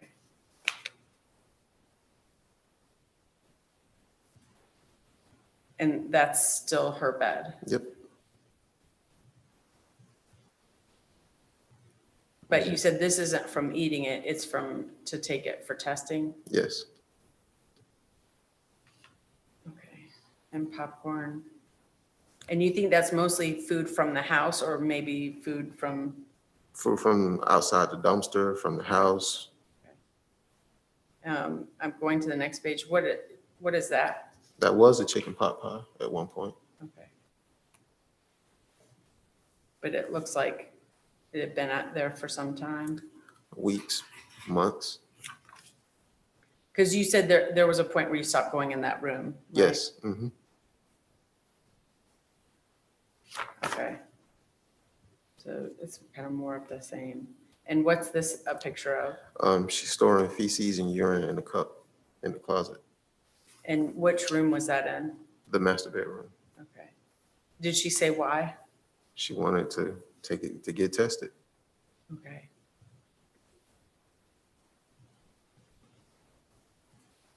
And that's more of the same. Sorry, this is upside down. Yeah. Sorry, everyone. And that's more of the same of that bed. Yeah, Her bed. And this is like a trash can in the bedroom, or? that's trash can downstairs. The picture doesn't show it well, but I had just went to Sam's Club and bought like a bunch of fruits and food for the house. She took all the fruit and threw it in the trash can. Oh, she threw it all in the trash can? Yeah, I came home from work and found all of it in the trash can the next day. And that was fresh produce? Yes. Okay, and then more of the, oh, sorry, this is upside down. So is this, what is this? That's the room so the police had just came and got her for the 72-hour hold at Emory. And when me and the kids went into the room, that's what we found. Oh, I'm sorry that these are upside down. So that's like the desk area Yeah. of the master bedroom? And as you can see, we started cleaning it. Oh, I didn't mean for this to be upside down. So is that Maria? Yeah, it's Maria. Is she helping to clean? Yep. Her and Jonathan cleaned it. Actually, the kids were told not to go in that room at all. I told them to, And that's special permission from you. I'm sorry, 1 second, please. Don't interrupt. and I told them they were cleaning it for their mom and she's gonna be better when she gets back and all that kind of stuff. So I made it into a game of cleaning the room. Okay, and then this one's upside down again, but I think that you said this was Maria's closet? Yeah, that's an older picture. Okay, And that's probably another older picture of the bed too. okay. And that's bowls. You think that's in the master bedroom? Yeah, this is when she got back from Emory and now she's putting stuff back into the room after we cleaned it. Oh, and some of the, can you describe what you see there? That's a fruit cup, that's an applesauce cup with mold in it. Oh. Sorry, everyone. And then what do you see on the master bed here? She's starting to basically fill it back up with trash after we cleaned it. Like you see papers and things? Yeah. Did you know what the papers were for? No, I have no idea. And then this pink bed, that's Maria's bed? Yeah. Okay, and there's food. And this was after the hold? No, that was, so she stopped putting stuff inside Maria's room Okay, when I left the master bedroom. okay. And what's this? Is this a hallway? No, that's the room. Actually, she just got a pizza box and bag of trash Okay. and it still has pizza in it. Oh, okay. This is when it started. This is right before the TPO was approved. That's when it started, when it was at its worst. So is it, you thinking around April or May 2023? Yeah, that's every dish in the house pretty much. And there's like a whole bunch of stuff piled on top of the dresser. That stuff been there for months. Okay. And we started getting bugs. And you weren't allowed to go in the room or supposed to go in the room? If I went, to prevent physical altercations, I just stayed out of the room. Okay. I just go in there, take pictures, and then leave. That's it. And that's more of the same of the Yes. feces and urine being tested. Do you know if it ever got sent off to be tested or No. just? No, I And then don't know. this is closer to the Yeah. TPO too, so that's April or May? Okay. And that's more of the same? Yeah. So this is not just trash from the house, and you said the dresser was full, but this is also maybe from the street Yeah. and other people's trash? Yep. And then that's the bathroom area? Yep. And some of that is like toilet paper rolls, and what do you see there? All of that, when I cleaned it up, I found out they were all used tampons and toilet paper and all kinds of stuff. Okay. Yeah. So something about flushing. She didn't want to flush the toilet for some reason. Okay. All right, and then that's more of the same, and that's in your master bedroom. Yeah. So the testing of the feces and urine, that was a regular thing? It started towards the end. Okay. And then what's this? It's a pizza box? Where's Yeah, that? she took trash out of the trash can and put it into the closet. And what's this? This is by, There's a bunch of old food on the floor. okay. And then that's the master bedroom bed again. Okay. You said with food on it? Yeah. Okay. I think the court has seen enough. All right.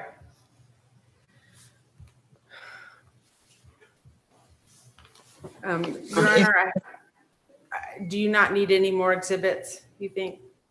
I don't. I don't. I'm going to hear from Ms. Batts, and then if I think you need to continue with your case, I'll allow you. All right, Ms. Batts. I'm going to give you an opportunity to be heard on the matter.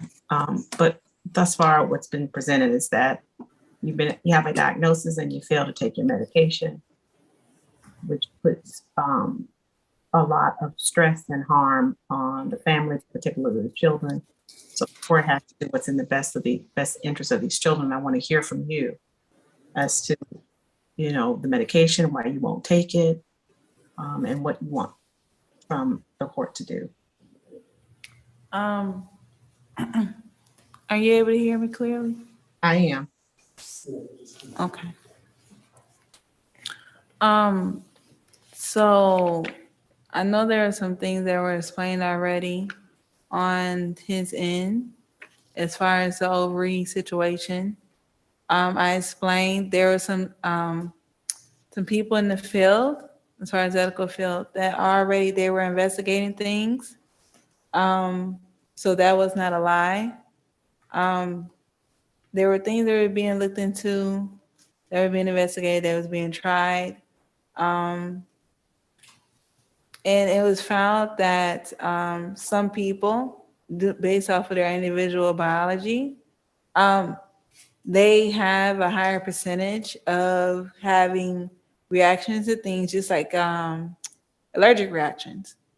Some people, some things don't work for them. Some people, they don't even have to take some medications to get rid of some issues some people might think is there. There are things that were looked at by people in the field already. There is things that were proven as far as side effects. And so there are things that were being watched, even as in case. And then some people try to use the excuse, well, they're trying to do protocol because they didn't want to lose their job. Well, protocol also says that you're supposed to, if you're evaluated because somebody somewhere wants to make sure the person's okay because they heard something, there are things that you're supposed to evaluate it, and whether it's for this purpose or that purpose. There's people that may have been studying some things at times, and it's things, if it's going to be evaluated, sometimes you don't have to take that medication or that medication, because even if a person does it because someone tries to make it seem like, oh, well, if you don't do that, then you're going to have to stay longer if you refuse to try the medication. Other than that, you could have been home sooner. You could have been home sooner. It would have been a cheaper bill. And what the person's saying to you may have been pretty logic, but you shouldn't have to take, especially if it was proven already that the person maybe tried the medication and it was not a good fit. Because sometimes it's already thought that, no, they don't need to take that stuff.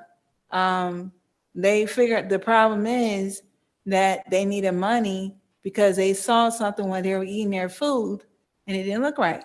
And they were trying to get it checked out. And sometimes when you try to get things checked out, they might tell you, okay, you get checked out, because it's been done before. You get checked out and then you wait a little later. You wait, they might talk to you, wait a little later, and then you go back and check out for more stuff. So, depending on what's going on with you, is different ways people might handle some situations. And then some people, they might wait. Well, they already know the protocol. What's the point of rushing? Because they know they're going to tell you to wait later. And then depending on the situation, and then still go and get checked out. It's like some people, they already know the protocol because they may have already been through it before. And they know that maybe they can't afford this and this anyway. So then they go the route that they know because they already kind of been there, done that in some situations when it comes to some people in the field. And then some things might have kind of felt like, it's easier if a person has this and that problem in case a person wanted to leave or someone wanted a person to leave, a particular person. So if a person became a problem in part, then hey, if you wanted to, you didn't have to worry about custody because that person got that problem. So sometimes a person maybe is trying not to go straight to the blame game. Like, oh, automatically, there's nothing wrong with me, I'm perfect. That person just wanted the easy way out. I mean, it's different things a person might have pondered, it's different things that, whether you have proof or not, at different levels of some things going on. There is things that were said that were true on his end, and there's some things, not exactly, no one's perfect. Some things not true. And that can make a person mad to where they say, you know what? Hey, they may have heard something, but whether you're serious or not, how you're reacting right now is ridiculous. I'm not playing with you. If you don't stop acting like that because you're turned into an abusive situation, then they're calling law enforcement. And that's what happened. So, I try to be respectful. No one's perfect. But at the same time, there may have been things, and it kind of seemed like sometimes it was to shut a person up. A person might make a comment about, someone's trying to get someone to understand, to know what such as went through and people checking out this and this. It may have been different things at different times going on with some people. And it's like, well, sometimes when you're under somebody, and another thing I noticed, like sometimes if you, like someone might notice something, if you go somewhere under a crisis, there's people, if you listen to them, there's people, they may be mad or in a situation, but it doesn't mean they don't have any logic in their mind to where they can't make a decision to say, if they get checked out for something, that they're saying, hey, they don't mind getting checked out, but they don't want to know what's going on with themselves. No, that doesn't make any sense. They're not suicidal. There are some people they are not suicidal. Ms. Batts, Yes, ma'am. there are people who have tried to get you to take a medication that may be well for you. If it's not Respondent, whatever medication that might help you so that you can be a part of this family. That's what everyone's asking you. Everyone is asking you that, okay? The doctors are asking you, your family is asking you, husband is asking you, DFACS is asking you, the Department of Health is asking you, your doctors are asking you, the nurses are asking you, this court is asking you to take the medication so that you can be a part of the family. Why will you not take it? Ma'am, are you speaking of the whisper medication? I'm speaking of whatever medication that might work for you. So if Respondent is not for you because for whatever reason it doesn't sit well with you, I'm sure there are a plethora of other medications that you could potentially be on if you start taking them so that they can determine what's best for you. But you're not taking any of it. And I'm asking you why? Because if you don't take the medication, you will not see these children. Well, ma'am, there's people have rights. And the reason why I said this, because again, there were people that was looking into things. There is things being investigated within the field. And I'm not saying this to be rude, ma'am, but there are things like the whisper education that was already deemed someone in the field that I do not have to take that. Now, Yeah. people, they complain about fraud. Let me tell you something, Yes, Ms. Beck. ma'am. You don't Yes, have to, ma'am. you don't have to do anything. You're correct. No one apparently can force you to do it. No And one, they should not be threatened with their kids being taken away either. I don't think it's a threat. What I'm telling you is a reality. It's not a threat. It's a real And it thing. should not be a reality either. That makes no sense because there's people that aren't in Unfortunately, psychosis. You're unfortunately, breaking up, ma'am. I apologize. I said, unfortunately, these are real circumstances. And I cannot allow the kids to be with you if I don't know that they're safe. And I can't know if they're safe if you're not on medication. Well, So, ma'am, there was people deemed as not having to take that medication, like okay, well, myself. okay, so someone said, give me the doctor report indicating that you don't have to take medication. You have a doctor's report? Well, there is some proof that I was trying to bring with me, but and that's why I was asking about if there was more days, because I wasn't sure about some things. Well, it was thought that there was going to be more days, but and you know, I bring this up because people, they complain about if a person is committing fraud, but if a person admits, you know, this is how it's felt, and some people do studies and things like that, but you know, this is how this is going, this is that, and then you try natural remedies. I mean, okay, if a person goes to the hospital because you know, whether somebody else thinks they're helping or not, and actually the person would have gone to the hospital themselves, but if a person goes to a hospital and they want to get checked out because they noticed something in their food that did not seem right, that is a common right. Now, if someone wants to make it seem like they're being ridiculous because they ask their spouse, hey, can you not do that because they like, for instance, with the food thing, if the spouse makes a comment, you don't want that stuff in the refrigerator because it's taking up space. Well, the person took it away and put it somewhere else and told the children, do not touch anything in here. You are not allowed in that room. It was times where it was locked as far as the door. You are not allowed in that room. And then the only time you are allowed is if I am in there. And some of that stuff, it's a little exaggerated from when having disagreements and a plate was ripped out of my hand or something, and the food fell on the floor from him ripping plates and stuff out of my hands. So some of that stuff, extra stuff, is because of situations like that. But other than that, you know, if it's explained to the child, you know, you are not allowed to go in that room at all.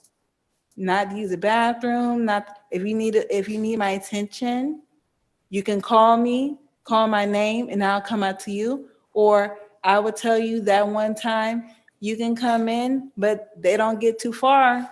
They maybe stand by the door, maybe a little bit in, talk for a quick moment, something like that, and then they exit. They're not allowed to go. Let me ask you, do you have family members who would assist you with regard to supervising you with the children? There's people that would love to, but what I was and it's quite a bit that they went over. So I would hope that I would be given at least that same amount of time to speak on those things too. But Ma'am, I'm asking you the question, who would be the able to supervise you with the children? Who? I have some family members that would be able to, that Who? would love, excuse me.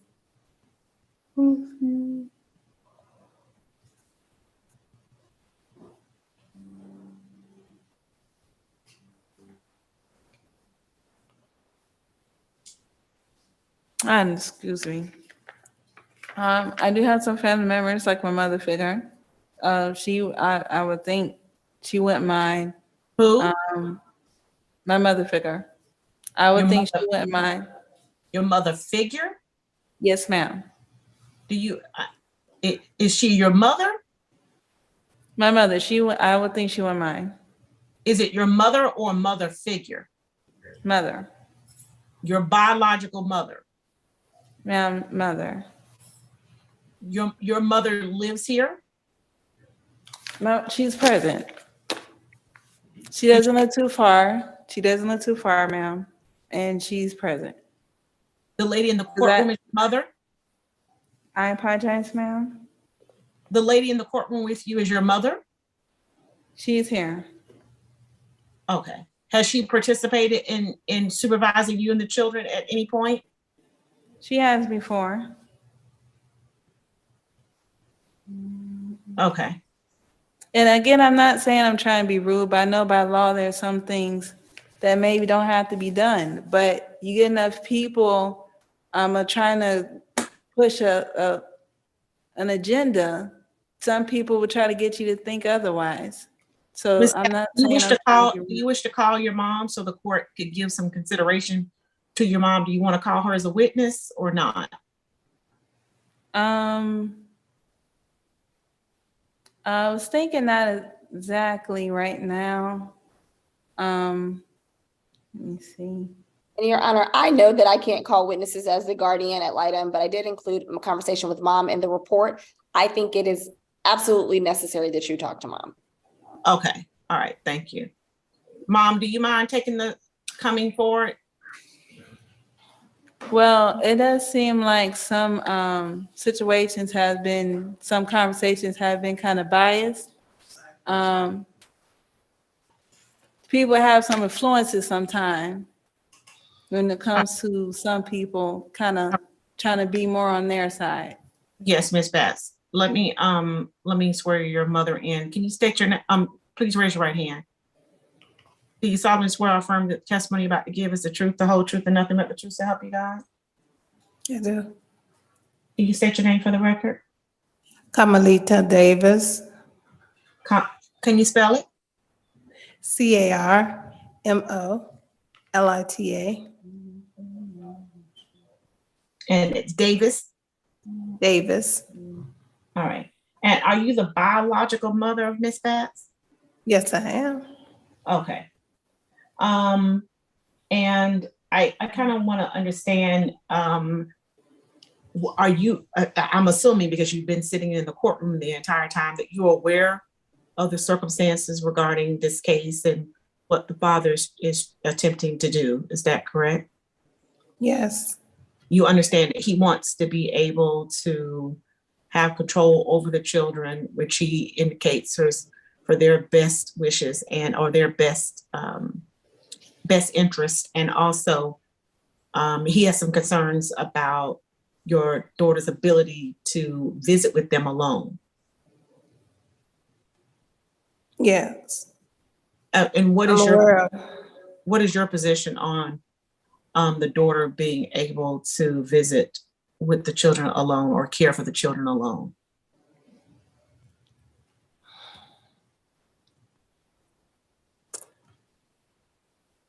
It would be nice to just supervise.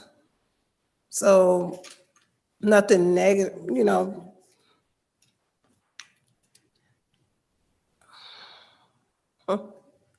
Do you think your daughter can visit the My children? daughter, I believe she can visit them alone.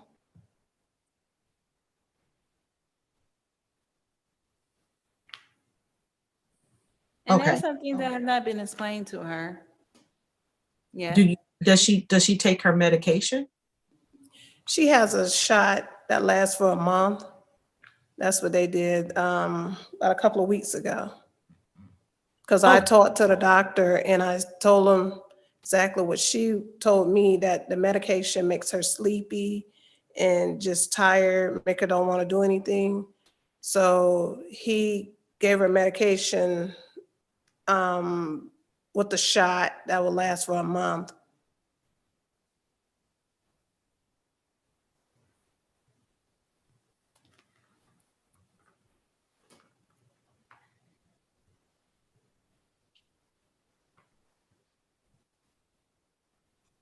Do you know what medication that is? No, I didn't ask him. Do you know what it does, what it's for? Makes her think clear.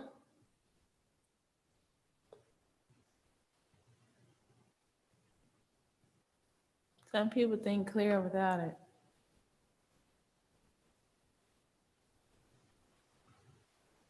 Now, if she's basing this maybe off of what she is So- assuming. All right, so have you served as a supervisor excuse me, have you supervised the children with mom before? Yes. Like officially in supervision mode, or were you there at the house visiting and you were happening to be there? No, that's my house. They came to my house and I sat there and listened and watched her interact with the kids. All right. Do you have any concerns about her capacity to live alone? Somewhat, yes. I have some concerns. The cleanliness. She need to keep stuff, a little more cleaner. Okay. And what about hygiene? Yeah, she needs to bathe a little more. Okay. So if I were to allow the supervision, would you understand the importance of actually watching and not kind of, because here's the concern about sometimes when you have parents working as supervisors, their concept, their objectivity is skewed. They'll think, oh, there's nothing wrong with my daughter being with these children, and then they go grocery shopping. No. I like to sit there, look, listen. And if the kids start to look uncomfortable, I'll say, okay, that's it. Come on, let's go into this. I Okay. don't go nowhere. I sit and listen to everything that is said to the kids.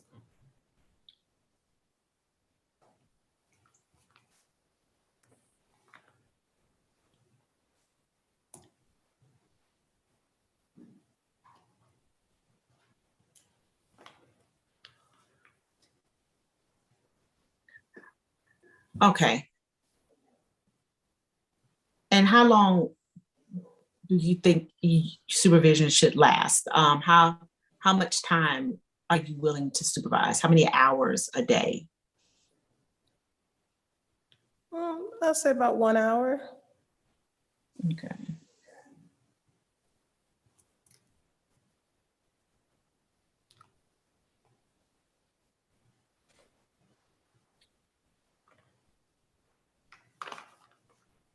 All right, thank you so much. I appreciate your time. You're welcome. Your Honor, I'm sorry. I have questions of mom, if I may. Okay, hold on. I'm sorry. Can you come back for one moment? Ms. Wright has a couple of questions. Okay. Hey there. Do you remember talking with me prior to meeting and then meeting with me at the home visit? Yes, ma'am. Do you remember telling me that you did not believe that your daughter could actually parent these children and would need to come and live with you? Yes.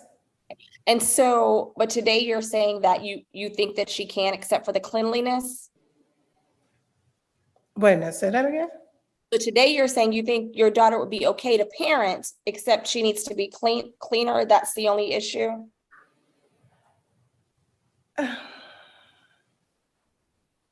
I just want to be clear about what my concern is. I only give recommendations.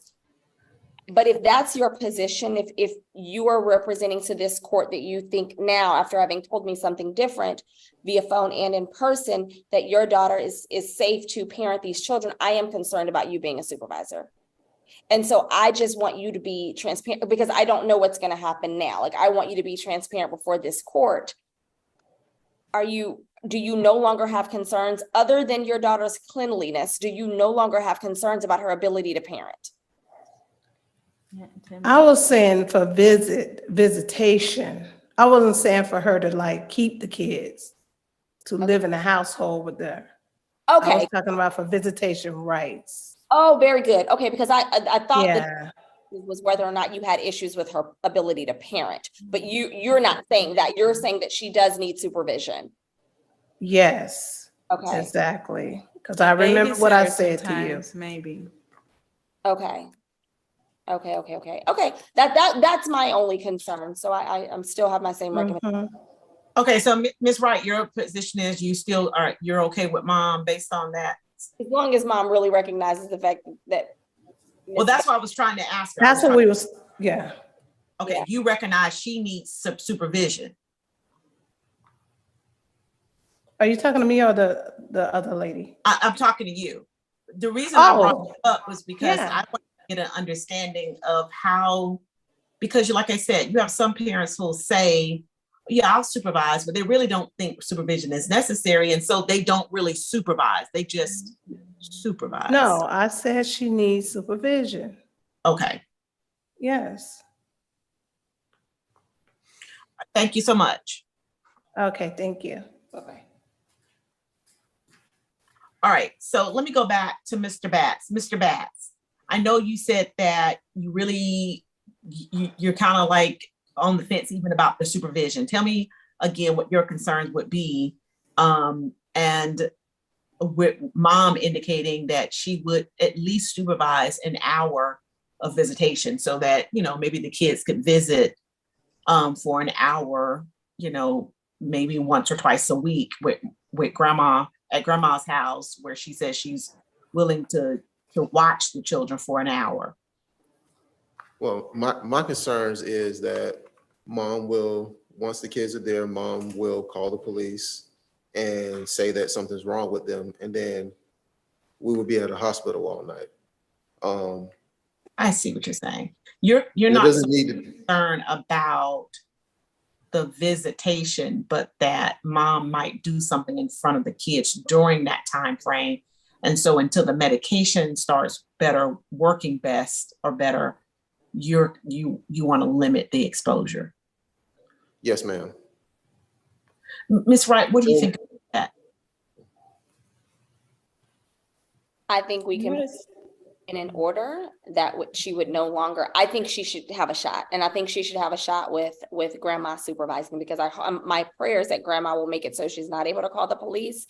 And then the minute that she does, because it's visitation, I think the judge can just say, if she calls the police and it's unfounded, then visitation will go to she'll just have her FaceTime visits.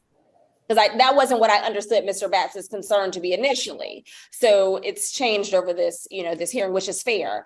But yeah, I think mom gets a shot. And again, because it's not a change in custody, I think this court has the authority to enter it that way. Okay, so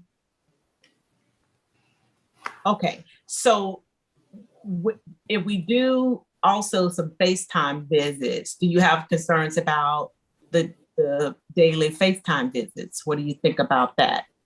I don't. Okay. And I think that would still have like the problem says he'd have those over FaceTime, because mom could, if she was going to call the police, could call the police and say that she saw something, over FaceTime. But I think these, and just full transparency, Your Honor, I think dad is tired, and I do think he kind of wants to push mom out. I think he's, it's in the best interest that they stay with dad, but I do think that some of it is. It's exhaustion. Mm-hmm. Yeah. I think that's fair enough. I definitely could understand Mr. Batts being exhausted based on the things I've heard thus far. I can certainly understand that. All right. Ma'am, may I please finish my end of what I in response to what my concern is that you're not saying anything that I can understand. You're saying about this people and these things and what could potentially happen and that person and those things, but you're not telling me anything about what you're specifically an issue that you have or resolution that you have. And I just, I can't listen to that for 30 minutes and I don't understand what you're telling me. So if you have something specifically that you can say to me, then that might affect how the court is trying to handle and resolve your case, and it's fine. But I cannot listen to you tell me about some hypothetical circumstance, okay? Well, there was things that wasn't necessarily hypothetical, but There's things I don't. Nothing told me was nothing but hypothetical. You never called not one person's name or nothing was specific. So if you want to ask me something or if you want to present something to me, I need you to say, I did this or did not do this. He did this and did not do this, or this is the medication I'm taking. Here's the doctor I'm going to. Here's proof of the medication I'm taking.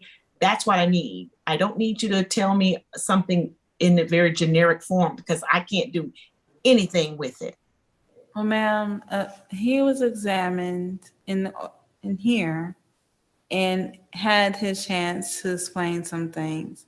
I should be able to do the same as far as having a response to what he was saying, because it's affecting me. I thought I did that. I asked you if you had anything to say, But, and then for yes, 10 ma'am. minutes, and for 10 minutes you told me about something in a very generic term. I'll give you another opportunity, but I'm going to stop you if you do the same thing because it doesn't help me.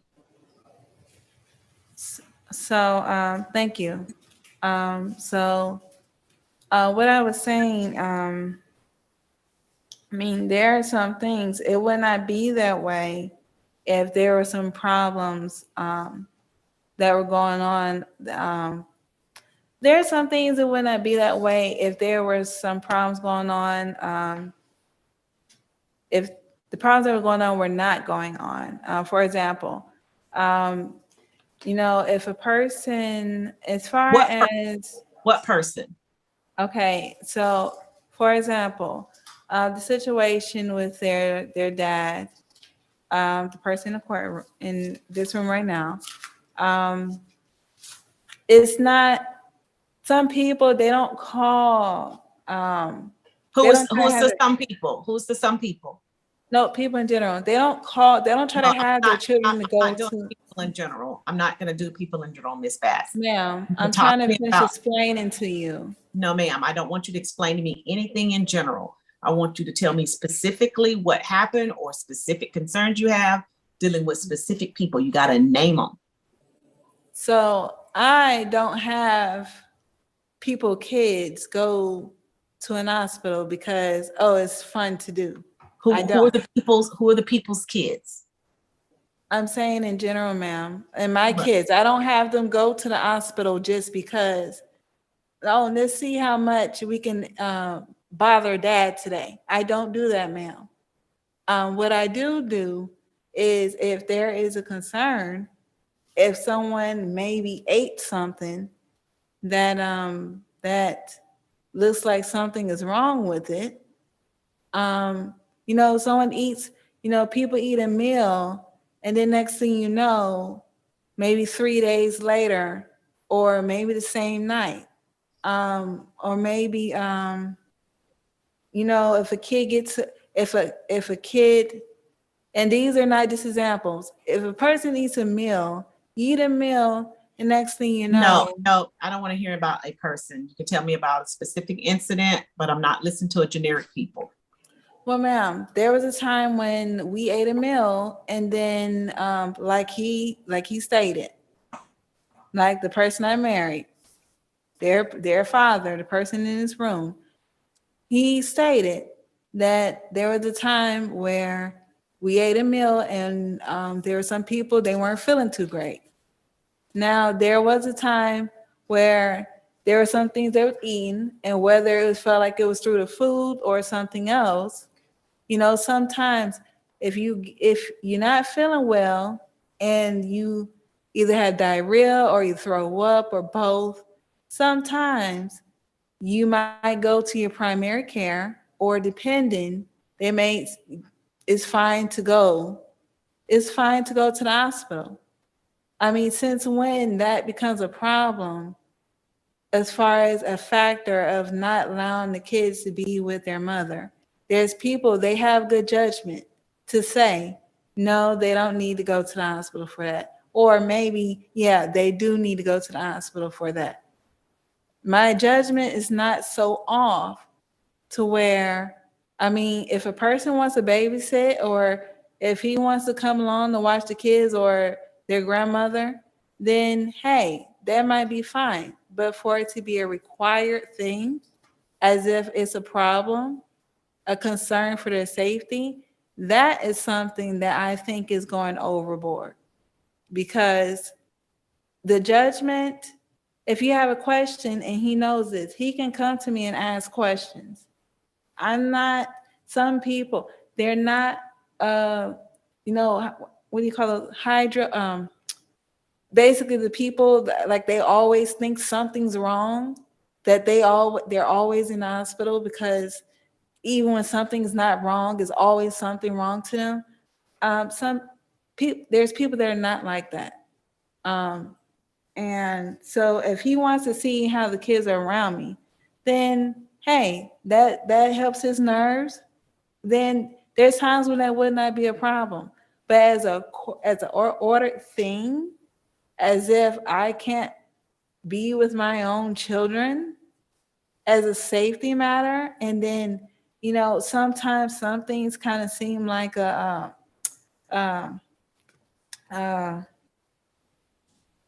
power tripping thing in some people's case. That is kind of just crazy to me. That's the point I'm making now. Someone's bringing up education again. I might try to get that proof on, as far as the person in the field that actually did watch over and check and see if saw the proof in some things. There was things that was explained. It was things that was noticed as naturally being able to be taken care of, and not having to take medications that actually makes people worse sometimes, because some things affect people differently sometimes. But there was symptoms that was being shown, although the person was fine to drive. I was fine. I was fine to drive. I didn't have to. I know my limits, just like so many other parents. They know if a person doesn't have to be on medication. And there's some things people are diagnosed with that they really shouldn't be diagnosed with.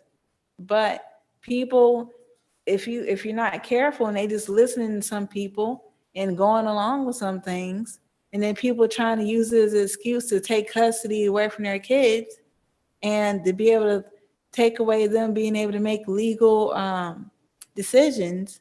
I mean, it's so many things and rights people will lose if they didn't advocate for themselves.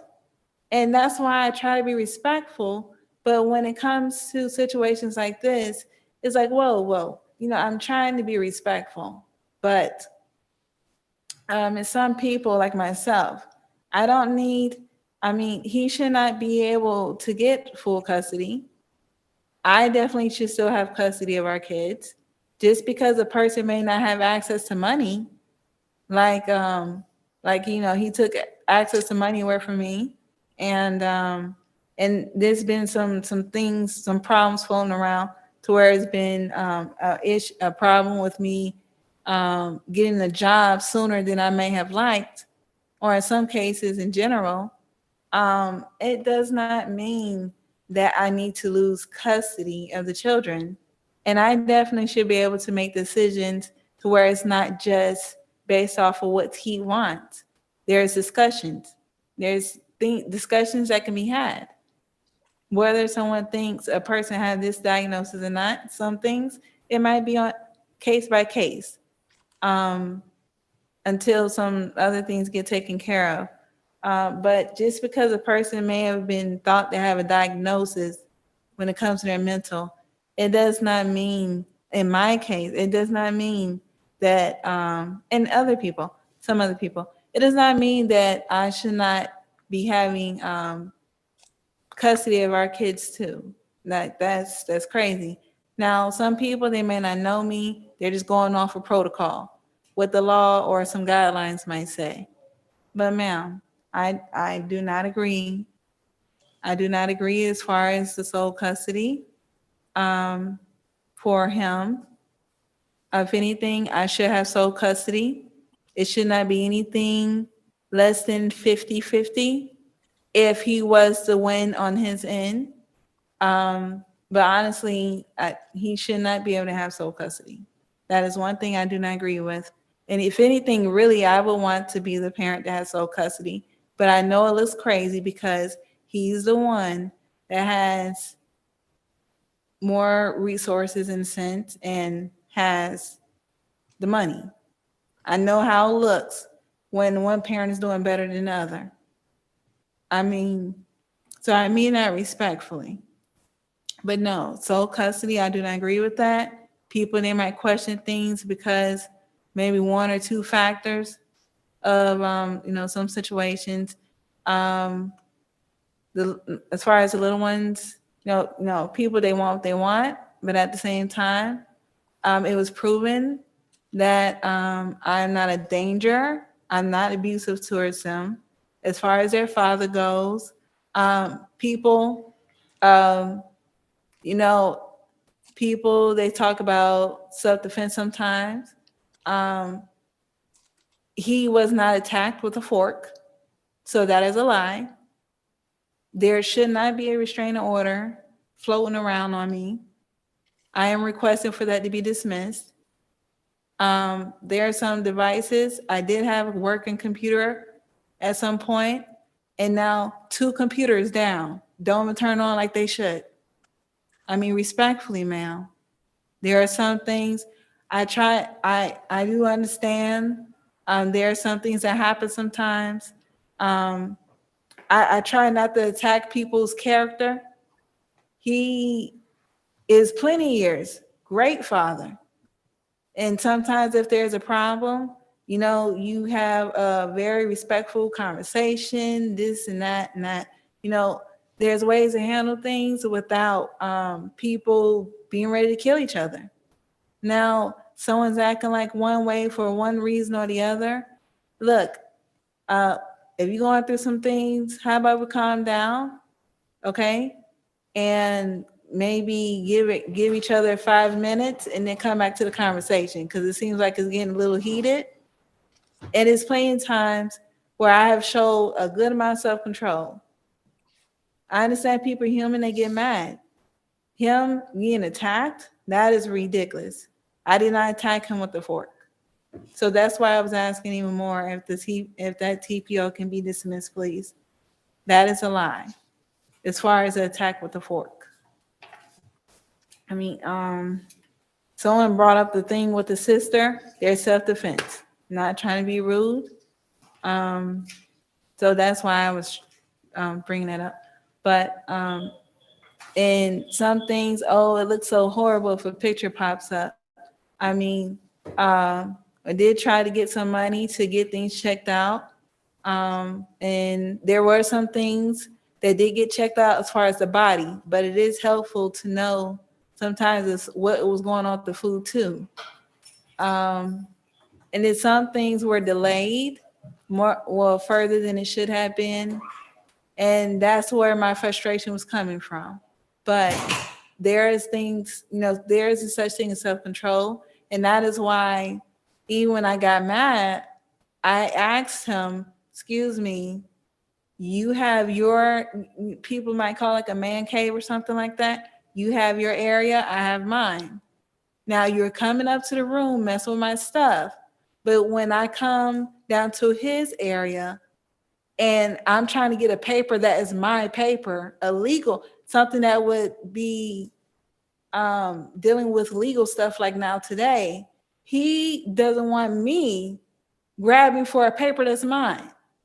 But he wants to come up to where I was and taking a bowl. It just seemed like nitpicking.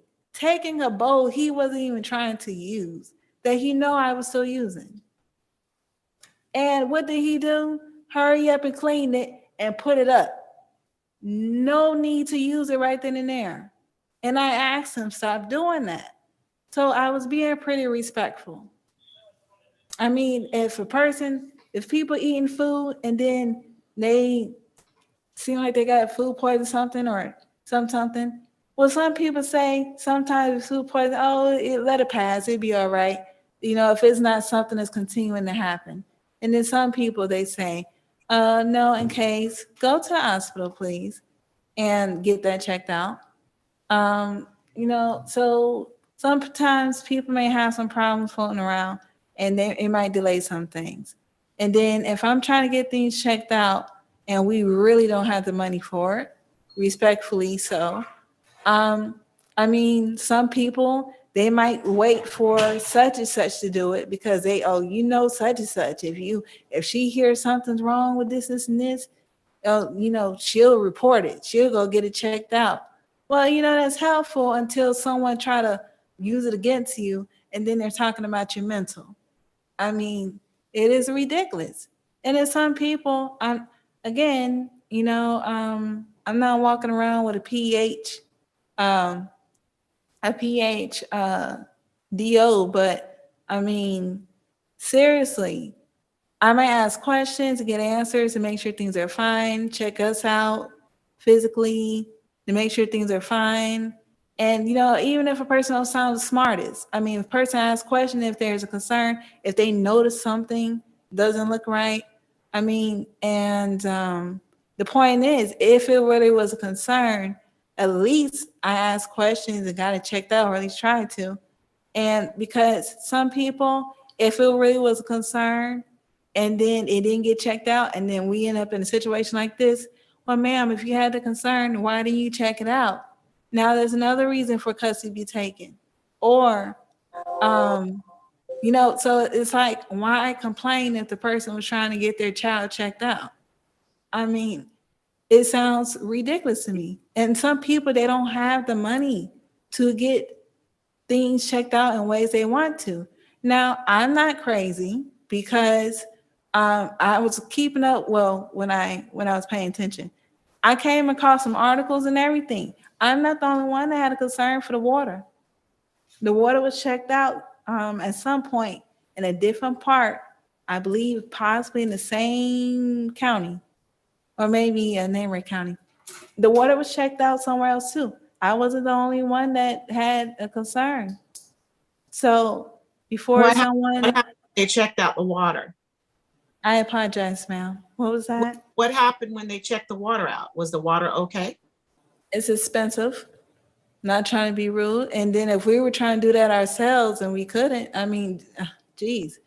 I mean, I'm not So saying. is the water okay now? So are you drinking the water and are you bathing in the water now? Well, some people, they were trying to act in a way to where it wouldn't be a big conspiracy thing. Because once you check and you see things are fine, oh, okay, no need to worry, you know? Well, excuse me with the thing, but, you know, trying to, because, what was I going to say? Oh, at some point, some things were checked, but still have some questions. Because some people try to say, oh, they don't normally check for this or that and that. Well, you don't normally. Well, how about you can try? And you try to say it respectfully. You don't want people to feel like they're being disrespected. But okay. So let me stop you here. I think I've heard enough. I appreciate what your position is, but the long and the short of it is, and what you cannot surmount, and I've heard you over and over again, you've given reasons why you've done the things you've done. The reality is that you have been diagnosed with the condition for which you're not treating yourself properly. And consequently, you're doing things that concern the people around you. And so I have no other recourse but to follow the recommendation, which I think is a great recommendation in consideration of facts that I've heard, and also what I've witnessed today. So consequently, I am going to grant the motion. Excuse me, I'm gonna, let me see everything that's out here. I don't see where we are. It's a divorce, Your Honor. It's on for a final, right? That's correct, Your Honor. Where is that coming from? Me, Crystal. Okay, oh, Crystal, okay, Miss Wright. Okay, so it is on for a final, so the court is going to grant the divorce. I am going to give fathers sole physical and legal custody. I will give mother visitation. So I'm going to give mom the right to visit with the children with the supervisor, i.e. her mother, and any others that you all can come to an agreement on. family member, but we know her mother's home. And that'll be 1 hour on Friday after school and 1 hour on Sunday and 1 hour on every other Wednesday. And then daily chats by phone, not to exceed 10 minutes.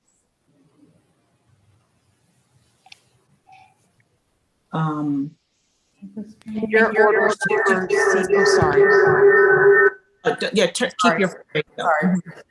Your order supersedes the restrictions set forth by the TPO. So this is a carve out that supersedes the TPO. So father doesn't have to worry about doing something that's in violation of. Yeah, I mean, the TPO was it a -10 TPO? I have the paperwork. I'm not sure. He thought the kids were covered too, but. What I mean is it in my division? Because the TPO, you're not really violating anything, any other judge, because the TPO is being handled by a judge who I assign or I basically appointed. So it's still my case. It's just another judge handles it. Okay. So see on the end of it, if it what's the division on the end of the TPO number? I have the number, but it doesn't say the division, but I think you are correct that it is within your division and it was a judge assigned or who's under you. Yeah, normally it's a magistrate court judge who hears it, and we basically at the beginning of the year appoint judges to hear those cases for our division. And so it's not like you're not doing what another judge is doing. I'm basically changing my position, because it's my judgment generally. So what I'm going to say is the TPO can remain in place with these carve out provisions. Essentially what I'm saying. And so I do believe, and I can understand Mr. Batts is probably at his wit's end. There was a lot going on here. And I can only applaud you with regard to being steadfast and doing the best you can. But I think that if children do need their mother involved, and here's the caveat with regard to that, is that Ms. Batts, if you start taking your medication and return to basically the person you were before you had this incident happen to you, then the court could reconsider some of the visitation restraints that I put in here. But I must do this until you take better care of your health, your mental health, your physical health. You've got to do better in that regard so that you'll be able to be a part of the children's lives, because they miss you. And I think Ms. Wright said it, beautifully, how wonderful these kids are, and that they want their mother involved in their lives, but they want to see the person that you were before this happened to you. Okay. And in order to do that, you need to take the medication that's prescribed to you, because at one point you did it and everything was going well. Okay. So I need you to do that again. Ma'am, as far as mental being brought up, in part, it does feel like it has been brought up as retaliation. I'm not saying it to be rude. Ma'am, I'm ruling now. Okay, so I'm making a ruling. This is it. Okay.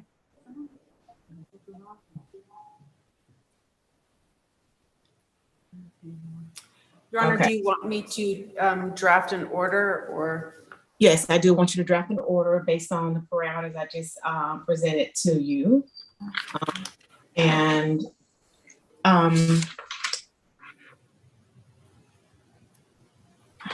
think that's pretty much it. Your Honor, with order, can we give dad the right to record the calls and disconnect the calls and make sure they're supervised by grandmother also? Yes, we can. Thank you.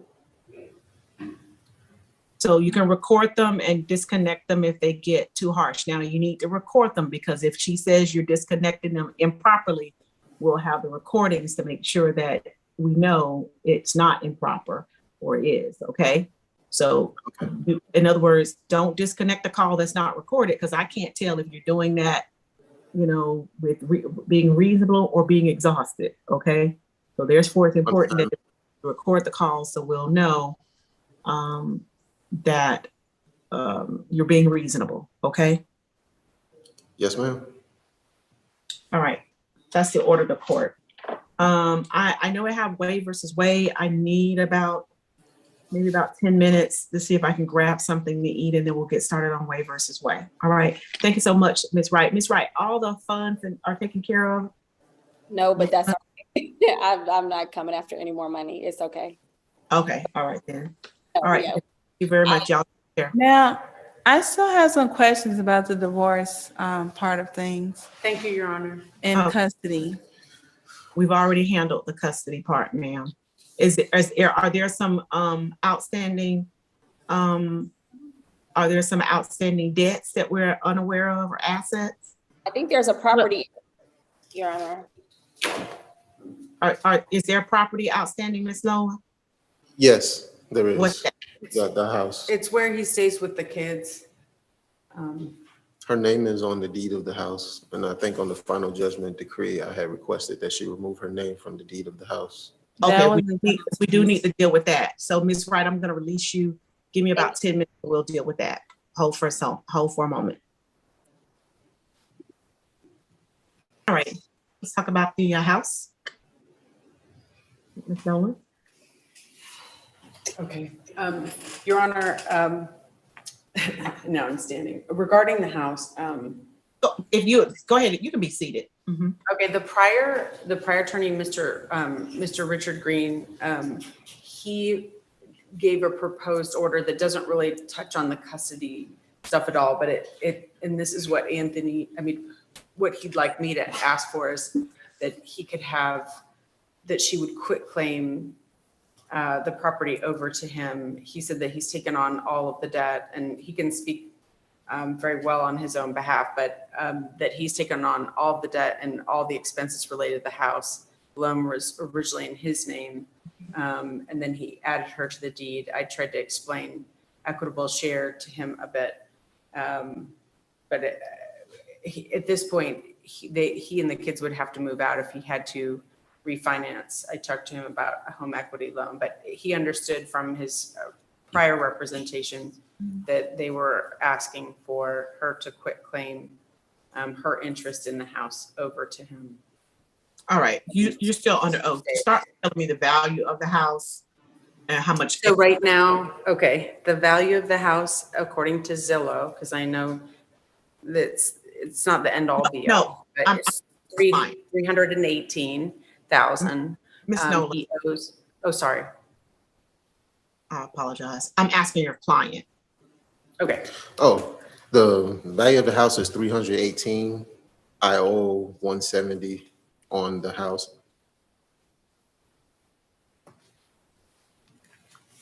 318 and you owe 170? Yes. Oh, that's 148,000, and you're saying you don't want her to, you don't think she has an interest in any of that? No, Your Honor. I purchased the house by myself. I've put the down payment and everything by myself. I've paid every mortgage payment, every single bill, everything on my own since we first moved into the house. So she's Which never was when? Were y'all 2019. married when you bought this house? I'm sorry? Were you married when you bought the house? Yes, Your Honor. Okay, so my position is there's probably unlikely that I will give the whole house to you and give her nothing. That's a very unlikely position. So what you can do is you can start by telling me your bills and things of that nature, and I'll take in consideration what is going to be equitable. But a zero out of $170,000, it's unlikely. Even if you didn't pay anything, there are people who stay home, mothers who stay home, fathers who stay home, take care of families, things of that nature, and they don't walk away with a zero under no circumstances. So that's unlikely to happen here. But I will go and listen to your testimony as to what you think might be more equitable and reasonable. I'll hear from you there. Okay, you may proceed. And he And has sorry. filed, I'll let him talk. Sorry, if I eat or drink, I usually turn my video off because I'm just drinking and I just don't like it on. So when I'm doing that, so I'm still here. I'm just probably drinking something. Okay. We're just talking about Chick-fil-A being right. So, well, actually, it is Chick-fil-A, but the Chick-fil-A lemonade. But I've actually had it in the fridge for a couple of days, so it actually isn't that good right now. But I want to try to get through lunch without having to miss too much. So go ahead. We appreciate that. He did file domestic relations financial affidavit. I understand he could still go over his bills. I don't know if that's helpful or not, but that was filed. It actually is, and I'm trying to get to it now, so I can open it up. So you may proceed. I pretty much, so there's mortgage, lights, water, gas, childcare, all kids' clothes, everything, like health insurance, car note, car insurance, every bill that I can think of, pretty much. I've been on my own with it for a while. Oh, there it goes over. Yeah, the mortgage just went up because taxes have went up. So the mortgage was $1,400 a month, but now it's close to 16 now because the taxes went up. What you buy it for? I bought it for 186.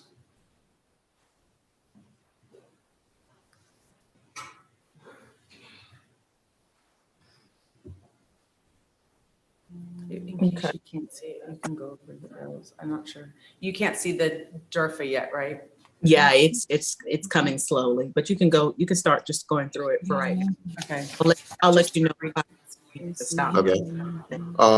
The electricity bill is $150, normally around $150 a month. The water, it was $110 when she was staying there, but since she's moved out, it's went down some. And then cell phones was $169. Now it's $210 a month because I added the kids. The gas is still around $60 a month. There's lawn care, but I do it myself, but I do pay for parts and I do buy stuff, and I don't know. I don't really keep track of how much I spend on the lawn. It's random sometimes. There is pest control through Terminex. That is $30 a month. There's cable and internet access. That's $85 a month. Then groceries has went down a little bit because she moved out. And then, But what was it before? $600 a month. Insurance and tag renewal. Yeah, you can tell the amounts. Oh, well, the auto tag registration fee is normally $125. Insurance it was $150 a month. Now it's $175 a month. I pay, well, that's actually went up. Gas went up. I was paying $160 a month. Now it's at $180.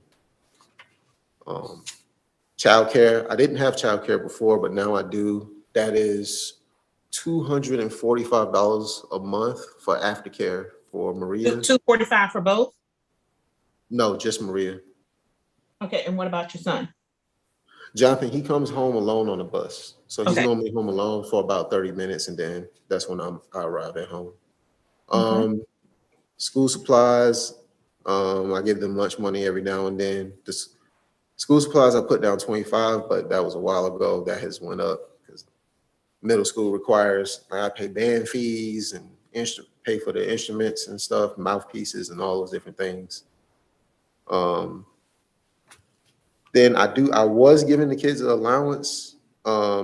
Maria allowance has stopped, but Jonathan allowance is still going. So I normally give him about between $20 or $30 a month, depending on if he needs it or if he wants something. The clothing, I took the average of what I spent over an entire year, and that's what I came up with over a month. I'm a little bit above that now compared to, I think I'm at like $85 a month. And then grooming and hygiene, the random stuff, and then I put 150 down, but that's not, we don't use the whole thing all the time. And then entertainment, they like to play video games and go to different places. And how much did you say? Oh, $50. And then clothing, well, other expenses, there's clothing, I put $20, is way more than that. I think it's more like 60. They're not on any prescriptions, and since I applied for Peach Care, I don't have that dental out of pocket yet. I know Jonathan's going to need braces soon. So I don't know how much that's going to cost. I'm going to find that out soon. And then entertainment, I put 50 again, is kids, video games and stuff that they like to play. And then the debt, the Bank of America, it was 13 when I filled this paper out. Now it's at 21. I'm sorry, what? What's that now? The Bank of America, payments and debts, that was at 13 when I filled this out. Now it's at 20. 13 what? 13,000. Okay, you have a Bank of America debt that was 13,000, now it's 20. Yes. And what do you pay on that? What was that for? That was for, so all at one time, the roof went, and then after the roof, the water heater went and flooded half the house. And then after the water heater went, both AC units went out. All this happened within the span of 3 months. And that debt is 20,000. Yeah, well, it was 40, but I've been paying it down. Okay. Then a car note for 300. Best Buy, I did owe 1,700, but I paid that off. Almost off. I think that's down to $365 now. What about cars? And, you own your own car? Yeah, the car note. Oh, the car note. No, I paid the car off. So in the car, the deed and What about title of Miss the car is in my Have name. a car? No, she doesn't have a car. No, it was sold, and he told me we were going to get another one for me. We were going to get another vehicle. Well, it was said that we were going to go back to 2 vehicles, so I have another one again, but it never happened. Okay, so how do you get back and how do you get back and forth places? That's part of the problem, because once he decided he didn't want to share the vehicle with me, which is what the agreement was at some point, I pretty much had to wait until my mom gave me a ride, or that was pretty much it. Or I walked. Like if it was dealing with the kids, I walked for the most part. Okay. All right, and what kind of car do you have, Mr. Batts? 2018 RAV4.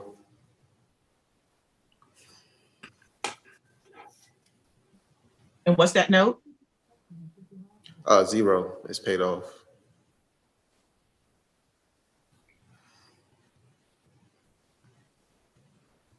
And what do you make a month? After taxes, I think is 4,400. Before taxes. Oh, before taxes? I'm not sure.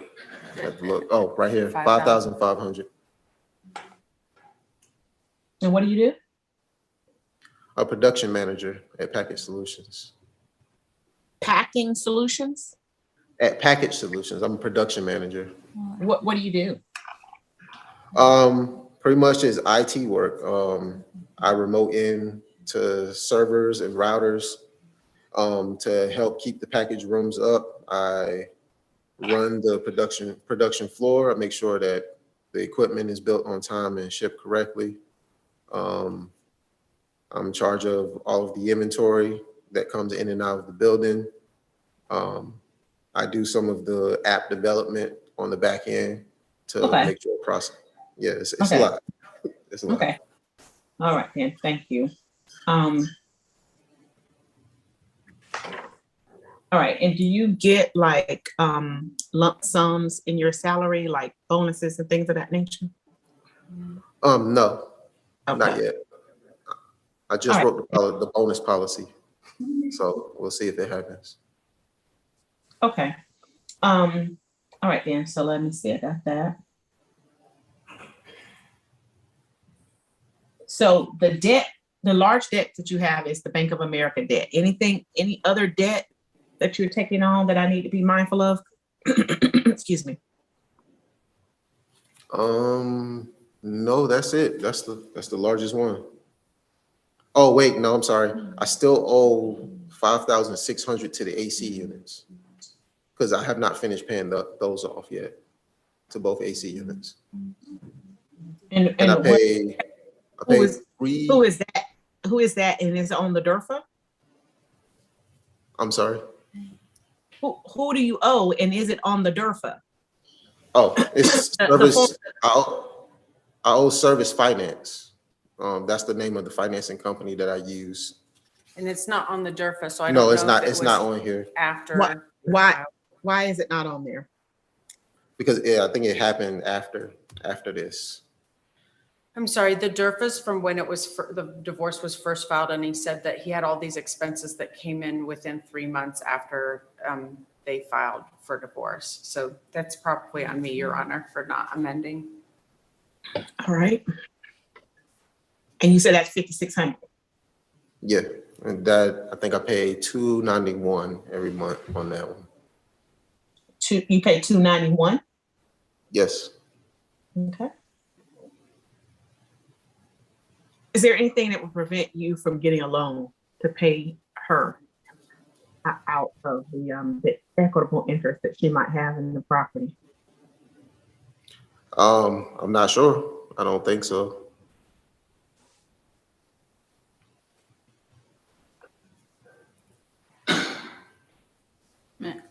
Ma'am, may I say something that would help?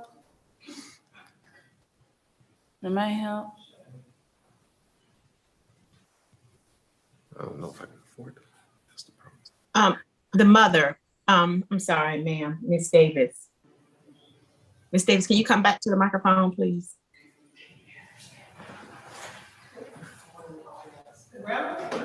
I'm here. Oh.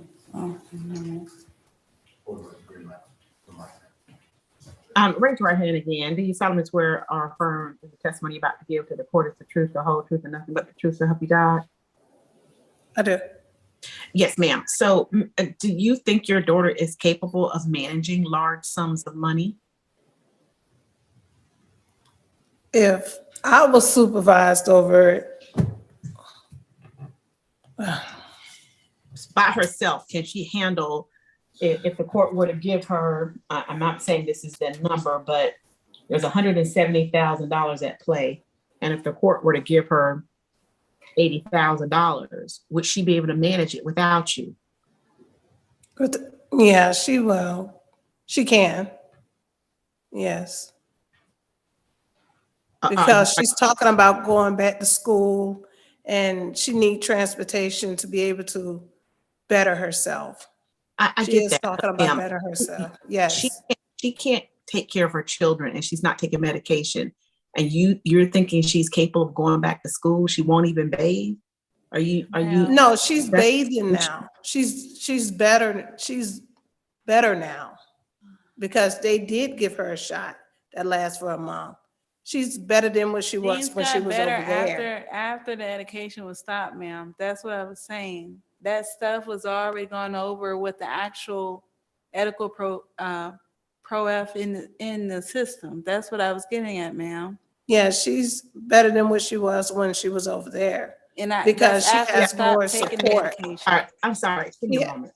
I'm sorry. Give me a minute. Thank you so much, Ms. Davis. You may take it. Okay, can I say something?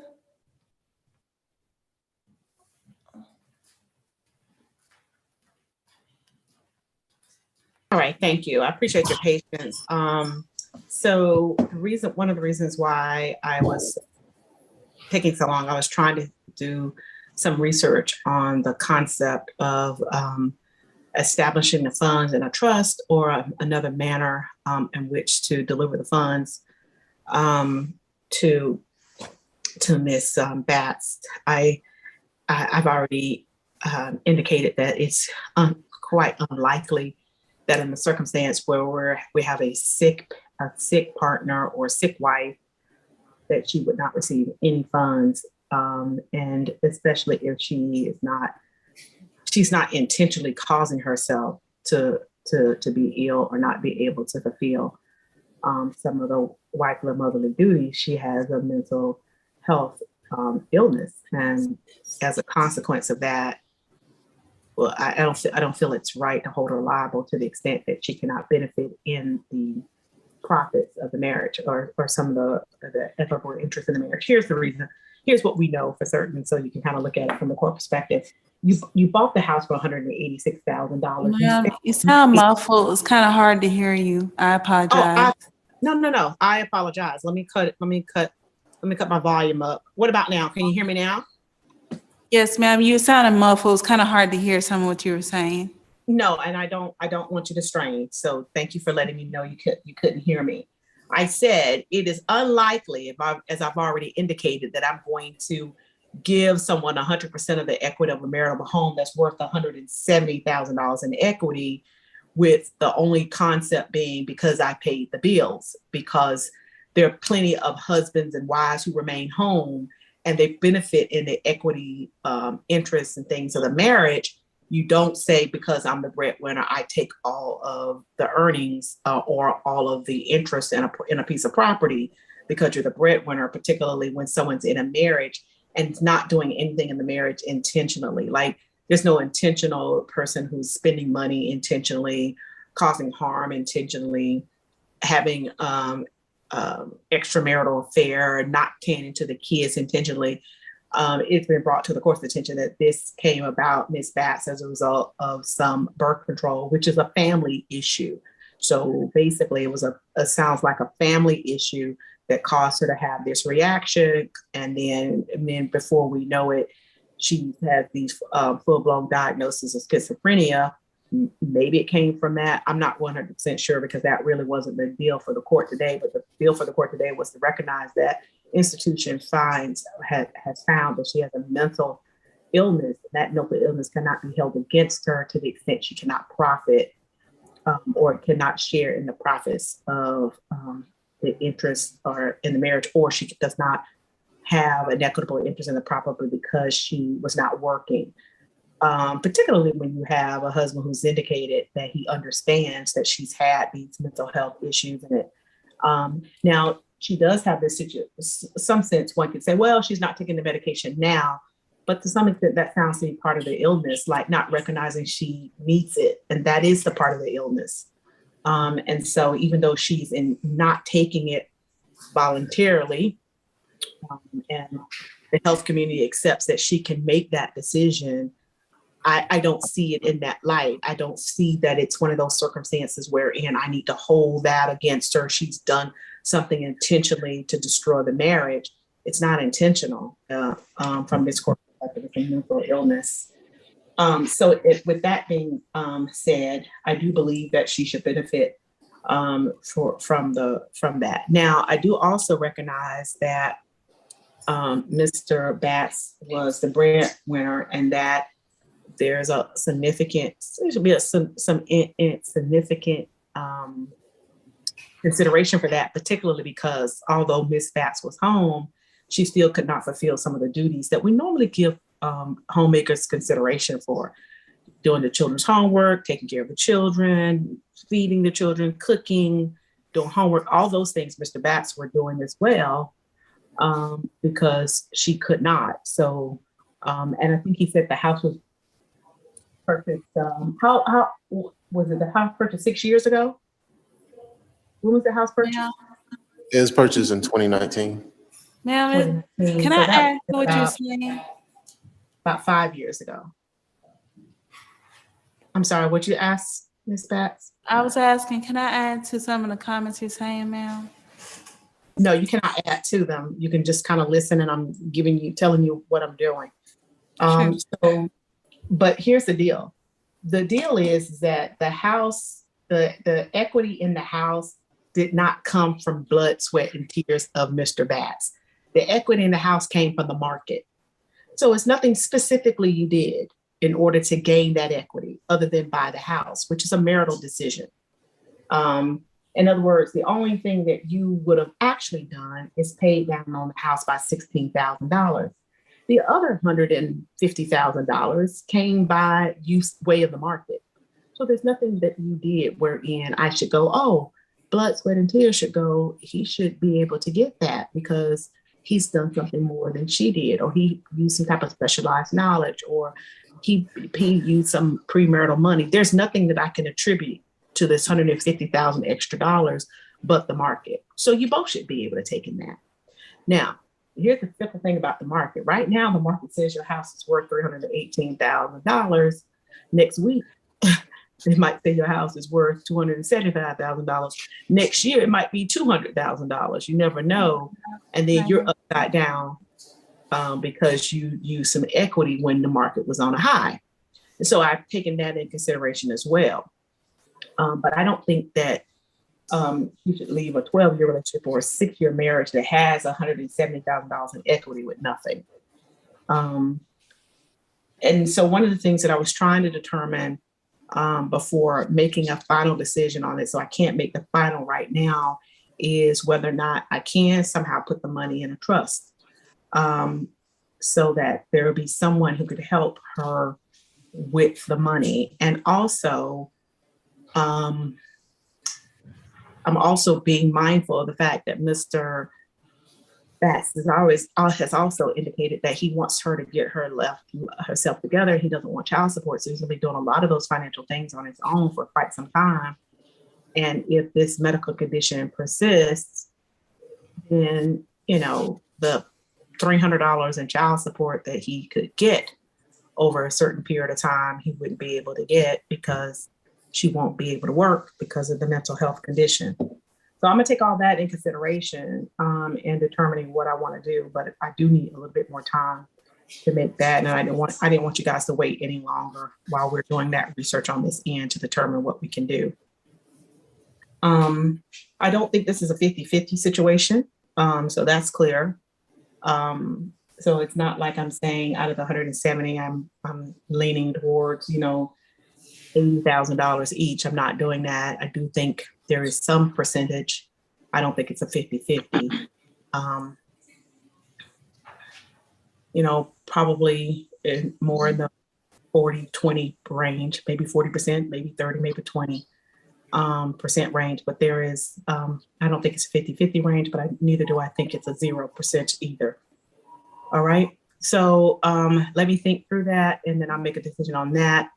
Then I'll email over that to you, Mr. Nolan, so you can put it in the final the order.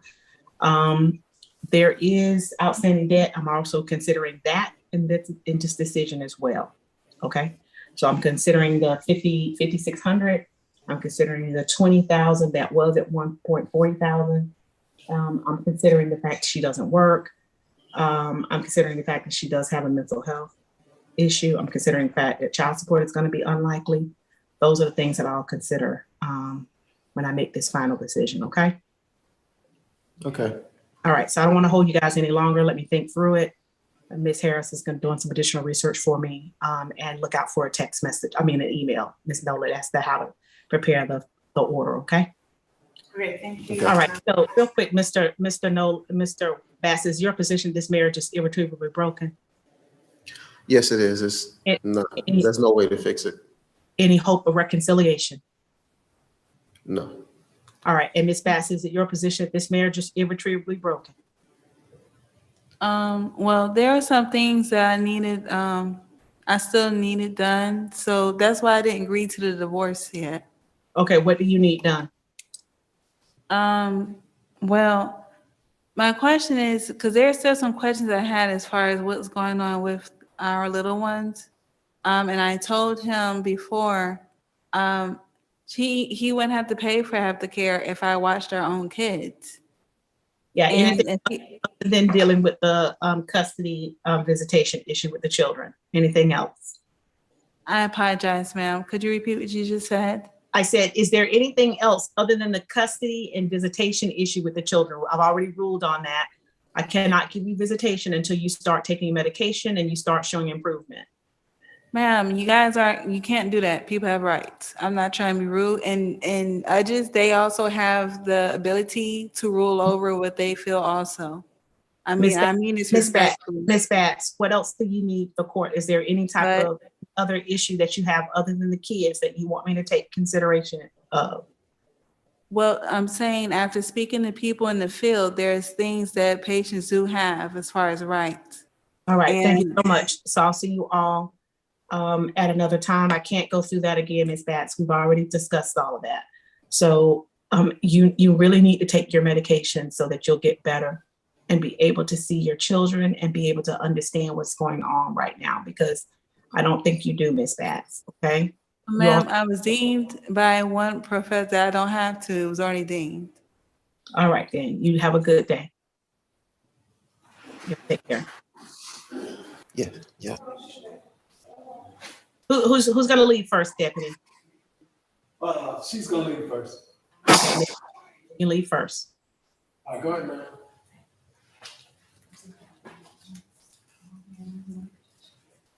Where would I be getting this information on, She said that they're gonna send you the email. okay. All right, well, I don't know. Did she get this back or is this? That's yours. Oh, really? Oh, okay.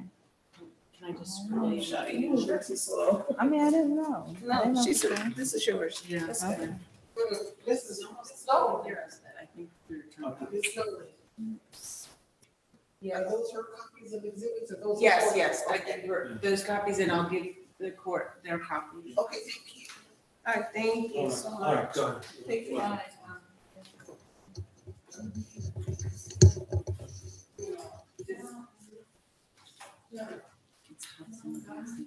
know.